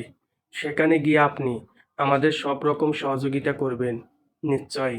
আসুন এবার। ভিকি সিং চুপচাপ উঠে কেবিন ছেড়ে বেরিয়ে যায়। সুমাদ্দার, বলুন স্যার। ডাক্তারের সাথে অ্যাপয়েন্টমেন্ট করুন। কাল সকালেই ভিকি সিংয়ের মেডিকেল টেস্ট করান। কন্ডোমের ভিতরের ফ্লুইডটা কার, এবার সেটা জানার সময় হয়েছে। আর হ্যাঁ, অসিত মালকে পাঠিয়ে কাল সকালে সৌম্য সেনকে থানায় তুলে আনুন। আমি থাকবো না, আপনি ওকে হালকা কিছু জেরা করবেন। আর তারপরেই ডাক্তারের কাছে নিয়ে গিয়ে চুপচাপ মেডিকেল টেস্ট করিয়ে নেবেন। কাল বিকেলের মধ্যে আমার দুজনেরই রিপোর্ট চাই। ঠিক আছে স্যার। আর হ্যাঁ, মিস্টার সেনের যে লাগেজটা আমরা সিজ করলাম সেটা একবার নিয়ে এসো। সেটা দেখবো একবার। এখনই আনছি স্যার। সমাদদার বেরিয়ে যায়। খানিকক্ষণের মধ্যেই লাগেজ নিয়ে ফিরে আসে। এরপর কেবিনের একপাশে লাগেজটা খোলে সমাদদার। জামা কাপড়, শেভিং সেট, তোয়ালে। তারপরেই বেরিয়ে আসে একটা খয়েরি রঙের ডায়েরি। শ্যাম উঠে গিয়ে সমাদদারের হাত থেকে ডায়েরিটা নেয়। আর তো তেমন কিছু পাওয়া গেল না স্যার। এনার লাগেজ থেকে নিশ্চয়ই ছুরি, বন্দুক এইসব পাওয়া যাবে না। পরদিন সকাল 8টার সময় সুমাদ্দারকে ফোন করলো শ্যাম। 2-3 বার রিং হওয়ার পরেই অপর প্রান্ত থেকে সুমাদ্দার ফোনটা রিসিভ করলো। হ্যাঁ স্যার, বলুন। সৌম্য সেনকে কখন তুলতে যাচ্ছেন? ওনাকে ফোন করে বাড়িতে থাকতে বলেছি। সকাল 9টা নাগাদ অসিত যাবে ওকে তুলতে। ডাক্তারের কাছে সকাল 10টার সময় করা হয়েছে। আর ভিকি সিংয়ের সময় করা হয়েছে সকাল 11:30টার সময়। Very good. বিকেলের মধ্যে আমার রিপোর্ট চাই। পেয়ে যাবেন স্যার। আর হ্যাঁ, ভিকি আর সৌম্য সেনের মেডিকেল টেস্টের পরে ওদের থানায় এনে বসিয়ে রাখবেন। সৌম্য সেনকে আজ অ্যারেস্ট করা হতে পারে। ওর বিরুদ্ধে কোনো প্রমাণ পাওয়া গেছে কি? এই মুহূর্তে কয়েকটা বিষয় ওর বিরুদ্ধে যাচ্ছে সমাদদার। আমি এখন ফাইনাল এভিডেন্স সংগ্রহে বেরোচ্ছি। দুপুরে আবার কথা হবে। Okay sir. ফোন রাখতেই শ্যামের বাড়ির বাইরে গাড়ির হর্ন বেজে উঠল। অনন্তকে কালকেই বলে রেখেছিল আজ সকাল 8টার মধ্যে বাড়িতে আসার জন্যে। আজ ও সৌম্যর অফিসে যাবে। বারান্দায় বেরিয়ে অনন্তকে একবার হাত দেখায় শ্যাম। তারপর দ্রুত তৈরি হয়ে নিয়ে বেরিয়ে পড়ে। গন্তব্য নিউ টাউনের একটি বিখ্যাত শপিং মল। এই শপিং মল বিল্ডিংয়ের টপ ফ্লোরে সৌম্যর অফিস। সকাল 9:30টার মধ্যে ওখানে পৌঁছিয়ে সেই সময়কার অফিসের পরিস্থিতিটা বুঝে নিতে চাইছে শ্যাম। অনন্তকে দ্রুত ড্রাইভে করতে বলেও ড্রাইভার অনন্তও যতটা সম্ভব দ্রুত গাড়ি চালাতে থাকে। বাইপাসে গাড়ি উঠতেই বাইপাসে গাড়ি উঠতেই শ্যাম একটা সিগারেট ধরায়। আর তারপরেই গভীর চিন্তার জগতেও ডুব দেয়। কাল রাতে সৌম্যের ডায়েরিটা হাতে পাওয়ার পরে কেসের অনেকটাই যেন সমাধান হয়ে এসেছে। এখন শুধু প্রমাণের অপেক্ষা। সেই প্রমাণটা পেলেই সৌম্য সেনকে অ্যারেস্ট করতে আর কোনো সমস্যা হবে না। এইসব ভাবতে ভাবতেই ঠিক 9টা 20-র সময় গাড়ি শপিং মলের সামনে এসে দাঁড়ায়। শ্যাম গাড়ি থেকে নেমে সানগ্লাসটা পরে নেয়। শপিং মল কমপ্লেক্সে ঢুকে চারপাশটা খুঁটিয়ে দেখতে থাকে। দুটো ব্লকের কমপ্লেক্স, পাশাপাশি দুটো টাওয়ার উঠে গেছে। একটা টাওয়ারে শপিং কমপ্লেক্স, আরেকটা টাওয়ারে শুধু নানা কোম্পানির অফিস। দুটো টাওয়ারের টপ ফ্লোর ব্রিজের মতন করে জোড়া রয়েছে, যাতে একটি টাওয়ার থেকে আরেকটি টাওয়ারে চলে যাওয়া যায়। পুরো কমপ্লেক্সটা সিসিটিভিতে মোড়া। শ্যাম অফিস টাওয়ারের দিকে এগিয়ে যায়। এই টাওয়ারের একদম টপ ফ্লোরে সৌম্য সেনের অফিস। ঠিক 9:30টার সময় শ্যাম সৌম্য সেনের অফিসের গেটে এসে উপস্থিত হয়। গেটের সামনে একজন সিকিউরিটি গার্ড বসে রয়েছে। শ্যাম এগোতেই সিকিউরিটি গার্ডটি এগিয়ে আসে। কোথায় যাবেন? ভিতরে। রিসিপশনে কথা বলবো। অফিস খোলেনি এখনো। 10টার সময় আসুন। আমি কসবা থানা থেকে আসছি। কিছু ইনভেস্টিগেশনের প্রয়োজনে এসেছি। কিন্তু স্যার, আমি তো এই বিষয়ে কিছু বলতে পারবো না। আপনি আপনার বসকে ফোন করুন, আমি কথা বলবো। ঠিক আছে স্যার। সিকিউরিটির ছেলেটি ফোনে ওর বসকে ধরে। হ্যালো, হ্যালো, আমি রাজবীর স্যানাল বলছি, কসবা থানা। হ্যাঁ স্যার, বলুন। আপনি জানেন যে সৌম্য সেনের স্ত্রী মার্ডার হয়েছেন? হ্যাঁ স্যার, জানি। আপনাদের থানা থেকে গতকালই একজন অফিসার এসেছিলেন সৌম্যর ব্যাপারে খোঁজ খবর নিতে। ওনাকে আমরা সব রকম সহযোগিতা করেছি। সহযোগিতা না করলে আপনাদেরও বিপদে পড়তে হবে এ নিয়ে। আমি আপনাদের অফিসটা একটু ঘুরে দেখব এবং মিস্টার সেনের কাজের জায়গাটাও আমাকে সার্চ করে দেখতে হবে। কিন্তু আমার কাছে অফিসিয়াল নির্দেশ রয়েছে, আপনি যদি আমাকে শান্তিতে কাজ করতে না দেন তাহলে আমাকে বাহিনী নিয়ে আসতে হবে। না না, তার দরকার পড়বে না। আপনি ঘুরে দেখুন অফিসটা। দরজা ঠেলে অফিসের ভিতরে ঢুকে পড়ে শ্যাম। অফিসের সর্বত্র সিসিটিভি রয়েছে। শ্যাম প্রত্যেকটা রুমের দরজা খুলে খুলে দেখতে থাকে। রুমগুলোর ভিতরে কোনো সিসিটিভি নেই। সমস্ত ক্যামেরাই করিডরে এবং সাধারণ কর্মচারীরা যেখানে বসে কাজ করছে সেখানে রয়েছে। ব্যক্তিগত কেবিনগুলো সব ক্যামেরা মুক্ত। শ্যাম সৌম্যর কেবিনে গিয়ে ঢোকে। সমস্ত ড্রয়ার লক করা। একটা আলমারি রয়েছে, সেটাও লক করা। সিকিউরিটিকে জিজ্ঞাসা করে শ্যাম জানতে পারে যে সমস্ত লকের চাবি সৌম্যর কাছে রয়েছে। এরপর শ্যাম অফিসের বোর্ডরুমে গিয়ে ঢোকে। বোর্ডরুমে ঢোকার মুখে ক্যামেরা থাকলেও বোর্ডরুমের ভিতরে কোনো ক্যামেরা নেই। শ্যাম বোর্ডরুমটা খুঁটিয়ে দেখতে থাকে। বোর্ডরুমের ভিতরে আরেকটা দরজা রয়েছে। শ্যাম সেই দরজাটার দিকে এগিয়ে যায়। তারপর দরজার ফ্লাশটা নিচে নামাতেই দরজাটা খুলে যায় এবং এক ঝলক তাজা রোদ বোর্ডরুমের ভিতরে এসে ঢোকে। শ্যাম দরজা খুলে বাইরে বেরিয়ে আসে। বাইরে বেরোতেই মাথার উপরে খোলা আকাশ দেখতে পায় শ্যাম। বুঝতে পারে এটা হলো দুটো টাওয়ারের সংযোগকারী সেই ব্রিজটা। শ্যাম চারপাশটা খুঁটিয়ে দেখে, এখানে কোনো সিসিটিভির বালাই নেই। কেউ সহজেই এই ব্রিজটা ব্যবহার করে এই টাওয়ার থেকে অন্য টাওয়ারে চলে যেতে পারে। শ্যাম ব্রিজ ধরে অন্য টাওয়ারের দিকে হাঁটা লাগায়। দুটি ছেলে মেয়েকে ব্রিজের উপরে দাঁড়িয়ে দাঁড়িয়ে সিগারেট খেতে দেখা গেল। এত উঁচুতে হওয়াতে এখানে হাওয়াও প্রচুর। শ্যাম দ্রুত গতিতে হেঁটে অপর প্রান্তের টাওয়ারে গিয়ে পৌঁছায়। অপর প্রান্তেও বিরাট বড় দরজা। শ্যাম দরজার হাতল ধরে পুল করতেই দরজা খুলে যায়। শ্যাম দরজার ভিতরে গিয়ে ঢোকে।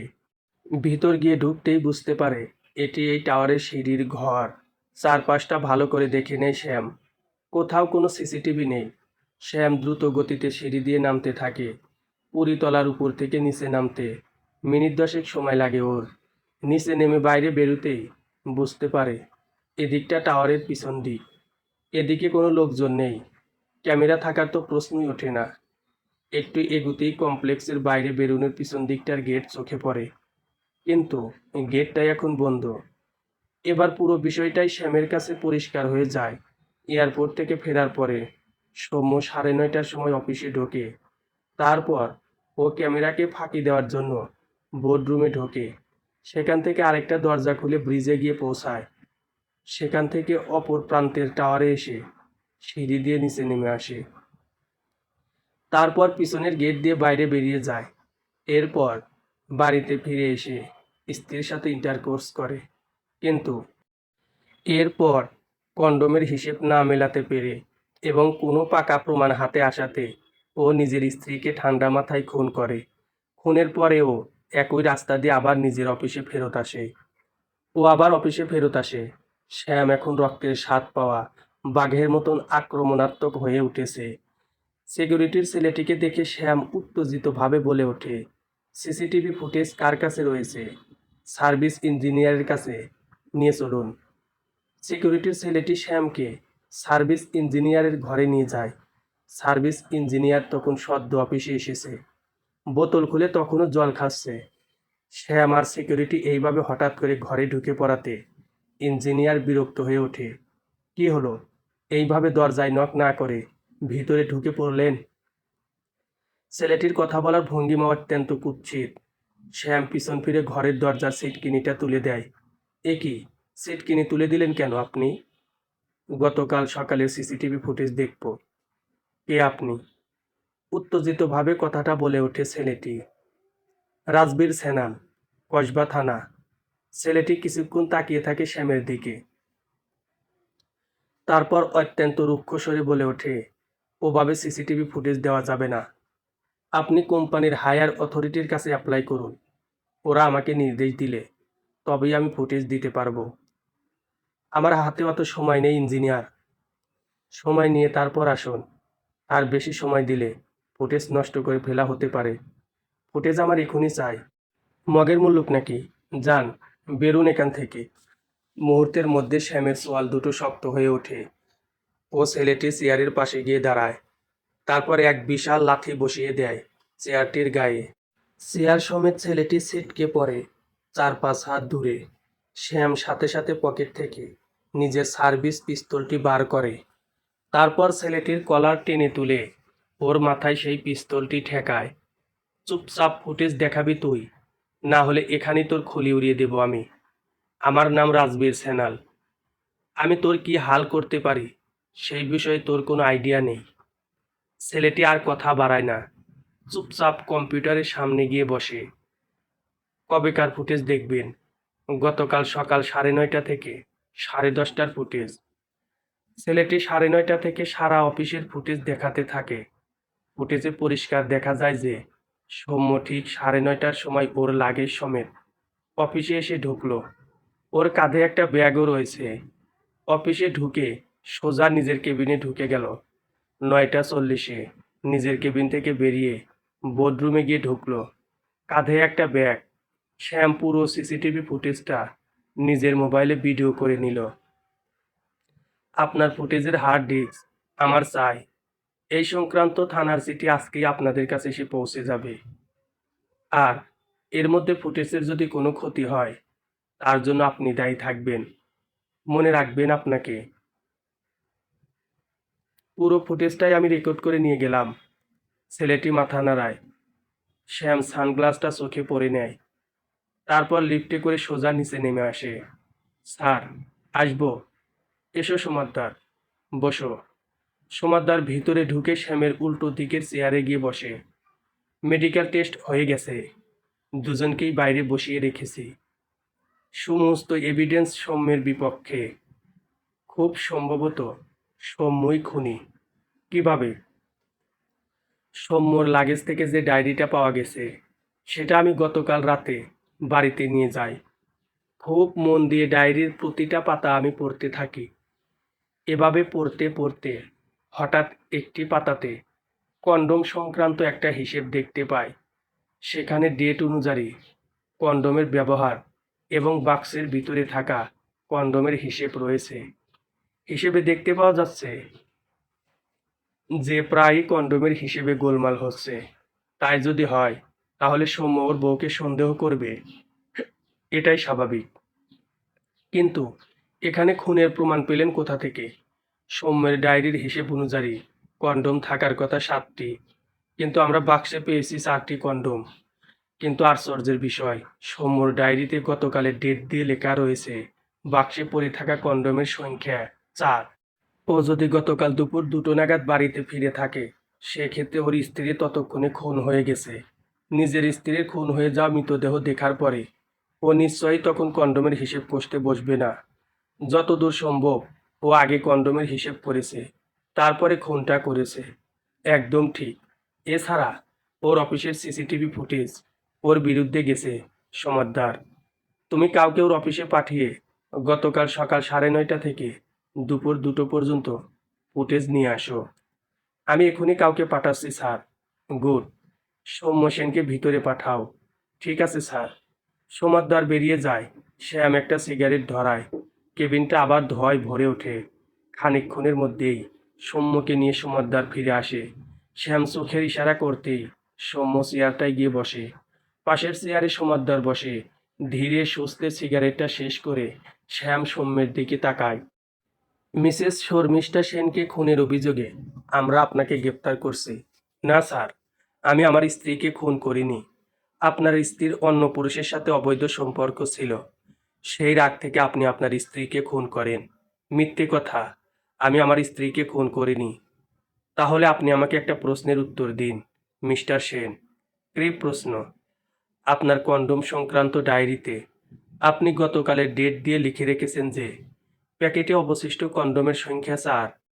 আপনি কন্ডোমের সংখ্যা কখন গুনলেন মিস্টার সেন? স্ত্রীর মৃতদেহ দেখার পরে না আগে? সৌম্য খানিকক্ষণ মাথা নিচু করে বসে থাকে, তারপর আস্তে আস্তে বলে ওঠে, মৃতদেহ দেখার পরে। কখন? 2টোর সময়। মিথ্যে কথা, মিথ্যে কথা বলছেন আপনি, চিৎকার করে ওঠে শ্যাম। আপনার অফিসের সিসিটিভি ফুটেজে দেখা গেছে সকাল 9টা 40-এ আপনি বোর্ডরুমে ঢুকেছেন। তারপর ব্রিজ ব্যবহার করে উল্টো দিকে টাওয়ারে যান আপনি। তারপর টাওয়ারের সিঁড়ি বেয়ে নিচে নেমে আসেন, যাতে কোনো ক্যামেরায় আপনাকে দেখা না যায় যে আপনি অফিসের বাইরে যাচ্ছেন। তারপর বাড়িতে ফিরে এসে কন্ডোমের হিসেবে গোলমাল দেখে আপনি নিজের স্ত্রীকে খুন করেন। না স্যার, ব্যাপারটা যেমন ভাবছেন তেমন নয়। তাহলে ব্যাপারটা কি? সত্যি কথা বলুন আপনি। সৌম্য খানিকক্ষণ চুপ করে থাকে, তারপর, আমি দিল্লি থেকে প্রায় 20 লাখ টাকা ক্যাশ পেমেন্ট নিয়ে এসেছিলাম। এত টাকা ক্যাশ হাতে থাকাতে আমি এয়ারপোর্ট থেকে সোজা অফিসে এসে ঢুকি। তারপর হায়ার অথরিটির নির্দেশে আমি 9টা 40 নাগাদ টাকাটা জমা করতে অফিস থেকে বেরোই। বোর্ডরুম দিয়ে কেন? আমরা যখন ক্যাশ নিয়ে বেরোই অফিস থেকে, তখন আমরা পিছনের গেট ব্যবহার করি ফর সিকিউরিটি রিজন। তারপর অফিস থেকে বেরিয়ে আমি স্টেট ব্যাংক নিউ টাউন শাখায় যাই। সেখান থেকে বেরোতে বেরোতে আমার প্রায় 11টা বেজে যায়। আর তারপরেই আমার কন্ডোমের হিসেবের কথা মনে পড়ে। মনের মধ্যে লুকিয়ে থাকা সন্দেহটা আবার চাগার দিয়ে ওঠে। আমি ওলা বুক করে 11:15 নাগাদ বাড়িতে গিয়ে পৌঁছাই। আস্তে করে দরজার লক ঘুরিয়ে ভিতরে ঢুকে দেখি শর্মিষ্ঠার মৃতদেহ খাটের উপরে চিত হয়ে পড়ে আছে। আমি খুব ভয় পেয়ে যাই। বুঝতে পারি ওর প্রেমিকই খুনটা করেছে, কিন্তু কন্ডোমের হিসেব মেলানোর লোভটা সামলাতে পারি না। আমি ওয়ারড্রপ খুলে কন্ডোমের সংখ্যাটা গুনে নেই, তারপর চুপচাপ ফ্ল্যাটের লক বাইরে থেকে টেনে দিয়ে বাইরে বেরিয়ে আসি। তখনই পুলিশে ফোন করলেন না কেন? প্রথমত আমি খুব ভয় পেয়েছিলাম, দ্বিতীয়ত আমি ক্যাশ জমা করার মতন একটা গোপন কাজে বেরিয়ে বাড়িতে চলে এসেছি। এটা আমার অফিস জানতে পারলে আমার রেকর্ডে রেড মার্ক পড়বে। তাই আমি দ্রুত আবার অফিসে ফিরে যাই। সেখানে লাগেজ খুলে ডায়েরিতে কন্ডোমের হিসেবটা লিখি, তারপর বায়োমেট্রিক সিগনেচার করে অফিস থেকে বেরিয়ে আসি। এরপর বাড়িতে এসে পুলিশে ফোন করি।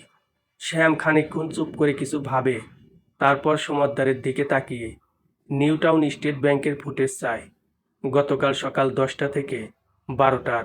ঠিক আছে, ফুটেজ না পাওয়া পর্যন্ত ওনাকে থানায় বসিয়ে রাখুন। ঠিক আছে স্যার। সমদ্দারের পিছন পিছন সৌম্য বেরিয়ে যায়। শ্যাম করিডোরে গিয়ে পায়চারি করতে থাকে। যদি সৌম্য সত্যি কথা বলে, যদি ব্যাংকের ফুটেজে ওকে ব্যাংকের ভিতরে দেখা যায়, তাহলে কে খুন করলো? যদি ভিকি সিং সত্যিই পরশু রাত 11টায় বেরিয়ে যায়, তাহলে খুনটা করলো কে? সকাল 10টা থেকে 11টার মধ্যে মৃতা খুন হয়েছেন, 9টা থেকে 10টার মধ্যে সেক্স করেছেন, তাহলে ধরে নিতে হবে খুনি সকাল 9টা থেকে 11টার মধ্যে ফ্ল্যাটে ছিল। কে হতে পারে? সমদ্দার। সমদ্দার। স্বামীর চিৎকারে সমদ্দার ছুটে আসে। বলুন স্যার, ভিকি সিংকে নিয়ে আসুন। কথাটা বলেই শ্যাম দ্রুত পায়ে নিজের কেবিনে এসে উপস্থিত হয়। খানিকক্ষণের মধ্যেই ভিকি সিং কেবিনে এসে উপস্থিত হয়। পরশু যে দুবার আপনি শর্মিষ্ঠা দেবীর সাথে সেক্স করেছিলেন, কন্ডোম সমেত না কন্ডোম ছাড়া? কন্ডোম সমেত। শর্মিষ্ঠাই কন্ডোম দিয়েছিল। ব্যবহারের পরে সেই কন্ডোম দুটো কি করলেন আপনি? কাগজে মুড়ে জানালা দিয়ে বাইরে ছুড়ে দিই। কল রেকর্ড অনুযায়ী আপনার সাথে শর্মিষ্ঠা দেবীর রোজ কথা হতো, কিন্তু যেদিন উনি খুন হলেন সেদিন একবার উনাকে সকাল থেকে ফোন করলেন না কেন? আগের দিন রাতে আমি আর শর্মিষ্ঠা প্রচুর মদ্যপান করি, তাই পরদিন সকালে আমার ঘুম থেকে উঠতে দেরি হয়ে যায়। কখন ওঠেন ঘুম থেকে? 11:30 নাগাদ। সাগর আমাকে ফোন করে ঘুম থেকে তোলে, আর তারপরেই ও আমাকে শর্মিষ্ঠার খুন হয়ে যাওয়ার কথাটা বলে। কি?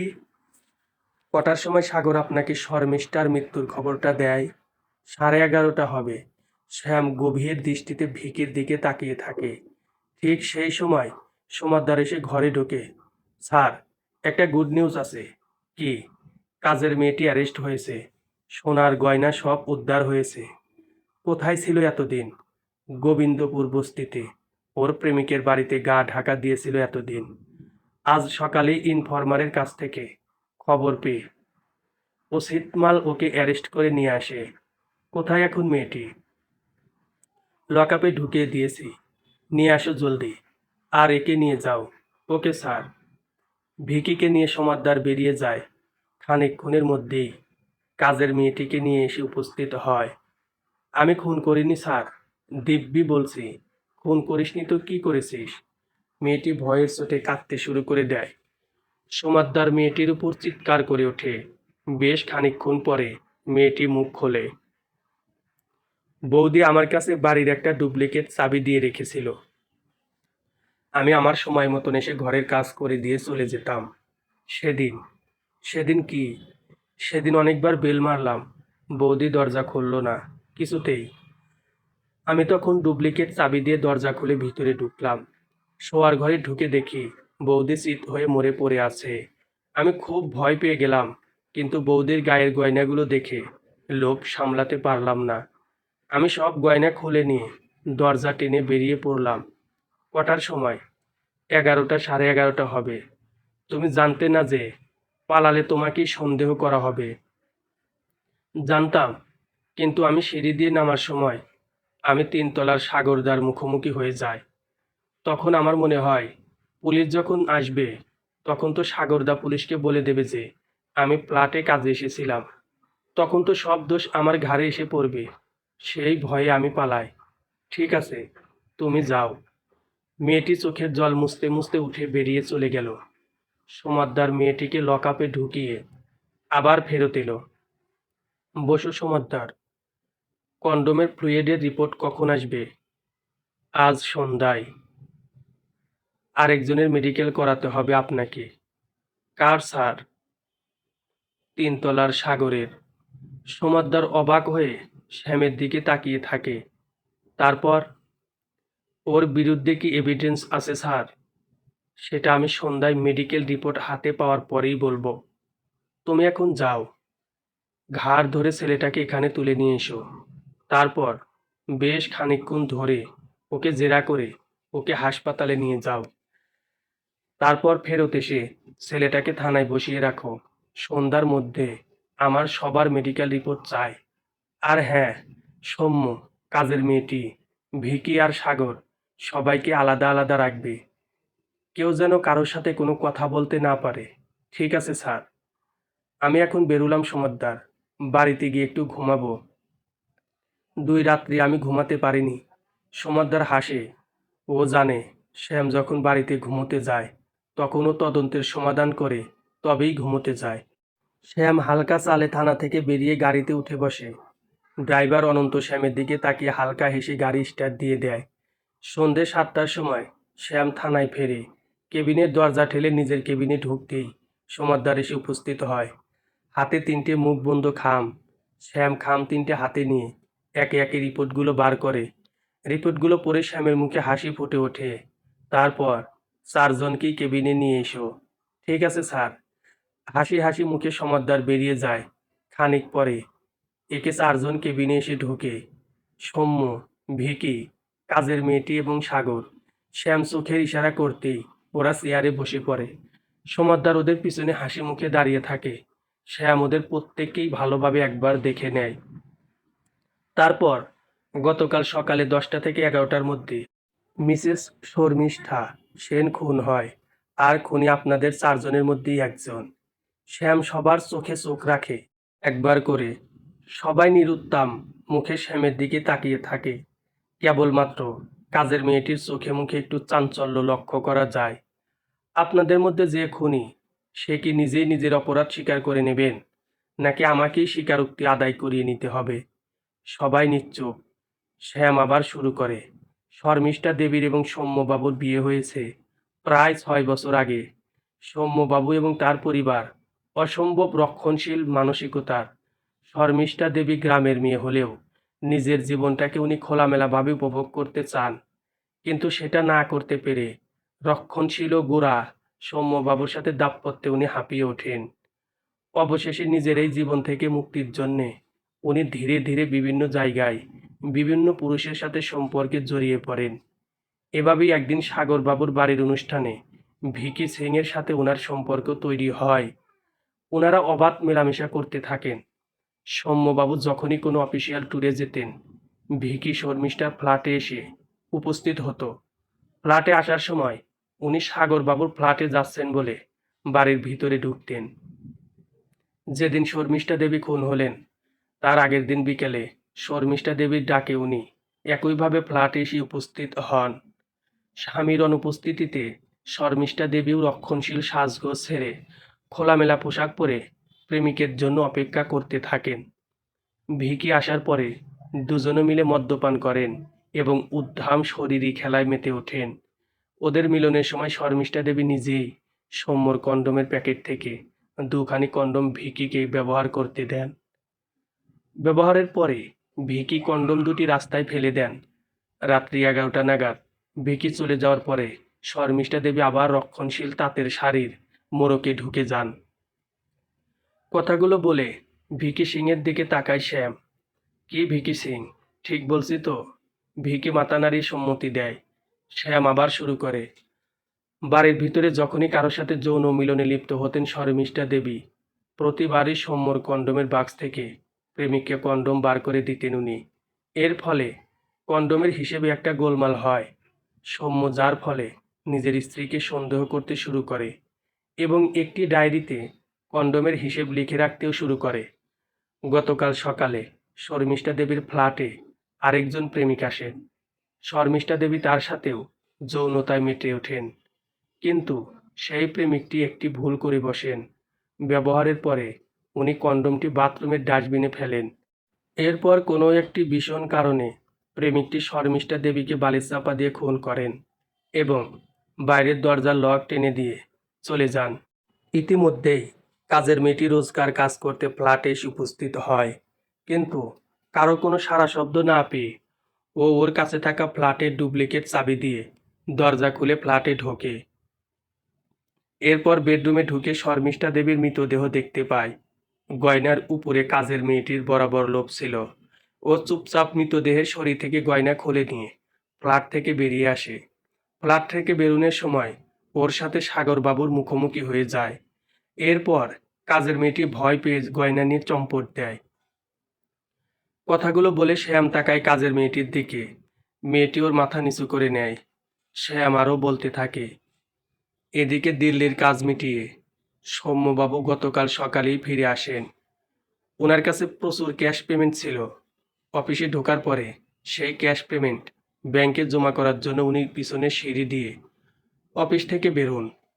ক্যাশ জমা করার পরে উনি ওনার স্ত্রীকে হাতে নাতে ধরার জন্যে ওলা বুক করে নিজের ফ্ল্যাটে এসে পৌঁছান। ফ্ল্যাটে ঢুকে উনি ওনার স্ত্রীর মৃতদেহ দেখে চমকে ওঠেন। যেহেতু উনি অফিসের কাজে বেরিয়ে এখানে এসেছিলেন, তাই তখন আর উনি পুলিশে ফোন করেন না। উনি চুপচাপ ফ্ল্যাট থেকে অফিসে ফিরে যান। এরপর দুপুর 1টা নাগাদ উনি বায়োমেট্রিক ডিপার্চার করে বাড়িতে ফেরেন এবং পুলিশে খবর দেন। কথাগুলো বলে শ্যাম সৌম্যর দিকে একবার তাকায়। তারপর, এবার আমার কাজ হলো যে প্রেমিকটি সকালবেলা শর্মিষ্ঠা দেবীর ফ্ল্যাটে গিয়ে ওনাকে খুন করেছে তাকে গ্রেপ্তার করা। কথাটা শুনেই উপস্থিত সবাই সোজা হয়ে বসে। শ্যাম সাগরের দিকে কঠিনভাবে তাকায়।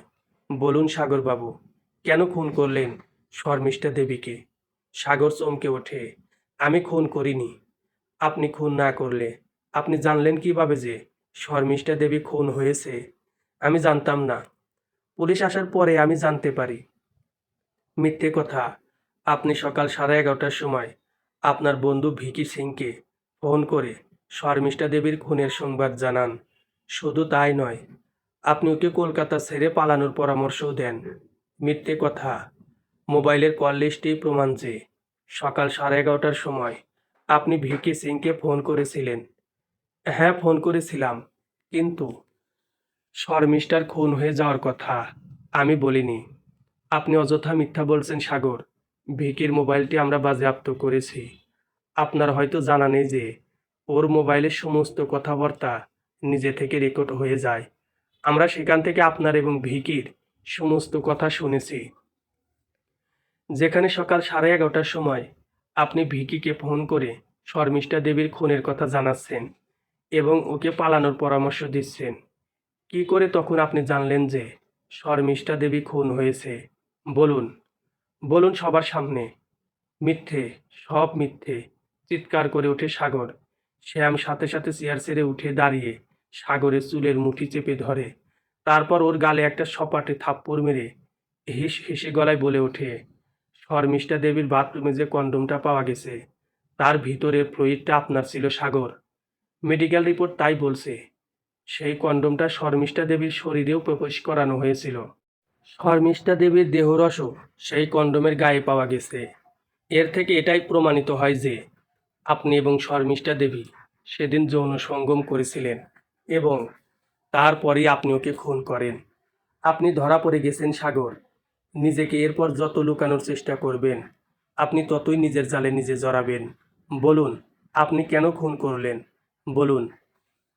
প্রবল চাপের মুখে সাগর টেবিলের উপরে ঝুঁকে পড়ে। ওর মুখটা ধীরে ধীরে কঠিন হয়ে ওঠে। এক অদ্ভুত জিজ্ঞাসা ওর চোখে মুখে এসে জমা হয়। তারপর ধীরে ধীরে সব কথা বলতে থাকে। শর্মিষ্ঠা একজন চরিত্রহীনা মহিলা ছিল। বহু পুরুষের সাথে বিভিন্ন সময় ওর সম্পর্ক ছিল। এমনকি আমার বন্ধু ভিকিকেও ও নিজের জালে ফাঁসিয়ে নিয়েছিল। ভিকির সাথেও সম্পর্ক তৈরি হওয়ার পরেই আমার মধ্যে ওকে শারীরিকভাবে পাওয়ার একটা চাহিদা তৈরি হয়। আমিও তখন ওর পিছনে সময় দিতে শুরু করি। এরপর ভিকির পাশাপাশি ও আমার সাথেও শারীরিক সম্পর্ক জড়িয়ে পড়ে। আমি প্রাণ ভরে ওর শরীরের আস্বাদ নিতে থাকি।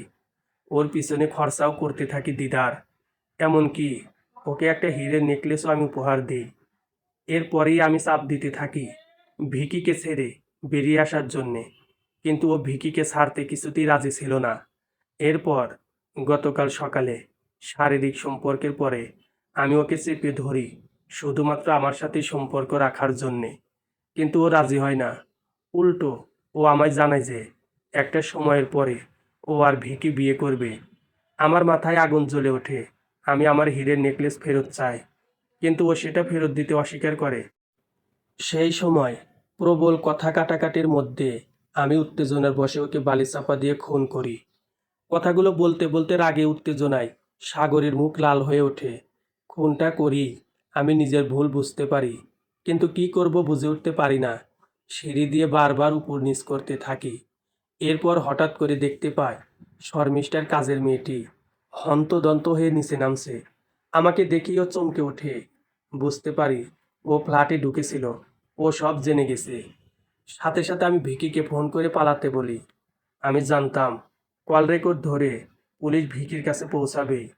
আর ও যদি কলকাতা ছেড়ে পালায় তাহলে পুলিশের দৃঢ় সন্দেহ হবে যে ভিকি শর্মিষ্ঠাকে খুন করে পালিয়েছে।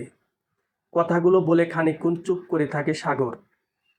তারপর, হ্যাঁ, আমিই খুনি। আমিই খুন করেছি শর্মিষ্ঠাকে। ওর মতন ধোঁকাবাজ মেয়ের মরে যাওয়াই ভালো। কথাগুলো বলে টেবিলে মাথা রেখে হাত দিয়ে ধুমধুম করে টেবিলে কয়েকটা ঘুষি চালালো সাগর। তারপর মাথাটা টেবিলে রেখেই স্থির হয়ে বসে থাকলো। কেউ তার নিজের জীবন নিয়ে কিভাবে বাঁচবে সেটাই একান্তই তার ব্যক্তিগত বিষয়। আপনার যদি তার জীবনযাপন পছন্দ না হয় তবে সেই সম্পর্ক থেকে সরে আসাই ভালো। আর হ্যাঁ, নিজের প্রেমিকার পিছনে খরচা করলেই সেই প্রেমিকা কারো ব্যক্তিগত সম্পত্তি হয়ে যায় না। তাই খরচ করার আগে বুঝে শুনে খরচ করাই শ্রেয়। কারোর প্রেমিকা যদি সম্পর্ক থেকে সরে যেতে চায় তাকে খুন করা আর 5টা খুনের মতোই ঘৃণ্য একটা খুন। এক্ষেত্রে খুনি কোনো রকম সহানুভূতি পাওয়ার যোগ্য নয়। কথাগুলো বলে শ্যাম পকেট থেকে একটা সিগারেট বার করে ধরালো। তারপর সিগারেটের ধোঁয়া উপরে ফ্যানের দিকে ছেড়ে বলে উঠল, মিসেস শর্মিষ্ঠা সেনকে খুনের অভিযোগে আমি সাগর দাসকে গ্রেপ্তার করলাম। আর মৃতদেহের গায়ের গয়না চুরির অভিযোগে কাজের মেয়ে কমলা কুইলাকেও গ্রেপ্তার করলাম। কথাগুলো বলেই শ্যাম কেবিন ছেড়ে বেরিয়ে আসে। বেরোনোর সময় সমাদদার একটা স্যালুট করে শ্যামকে। গাড়িতে ড্রাইভার অনন্ত অনেকক্ষণ ধরেই অপেক্ষা করছিল। শ্যাম গাড়ির পিছনের সিটে উঠে বসে। বসেই শ্রেয়ার নম্বরটা ডায়াল করে। 2বার রিং বাজার পরেই শ্রেয়া অপর প্রান্ত থেকে ফোন তোলে। হ্যালো, রেডি হয়ে নাও। হব না। কেন? 2 দিন পরে আমাকে ফোন করার সময় হলো। শ্যাম হাসে। পুলিশ অফিসারের গার্লফ্রেন্ড তুমি, এইটুকু অপেক্ষা তো করতেই হবে। শ্রেয়াও হাসে। সেই জন্যই তো এখন ফোনটা ধরলাম। বলো কোথায় যাবে? অনেক দিন গান শুনি না, আজ একটু গান শুনতে যাব। শ্যাম প্লেস এলস। একদম। 8 ঘন্টার মধ্যে পৌঁছাচ্ছি। এসো, আমি অপেক্ষা করছি। শ্যাম ফোনটা কেটে দেয়। গাড়ি ততক্ষণে বাইপাসে উঠে পড়েছে। ঠান্ডা হাওয়ায় শ্যামের চুল বাতাসে উঠতে থাকে। হাত দিয়ে নিজের চুলটা ঠিক করে নেয় শ্যাম। তারপর মৃদু হেসে অস্ফুটে নিজের মনেই বলে ওঠে, কন্ডম। সমাপ্ত।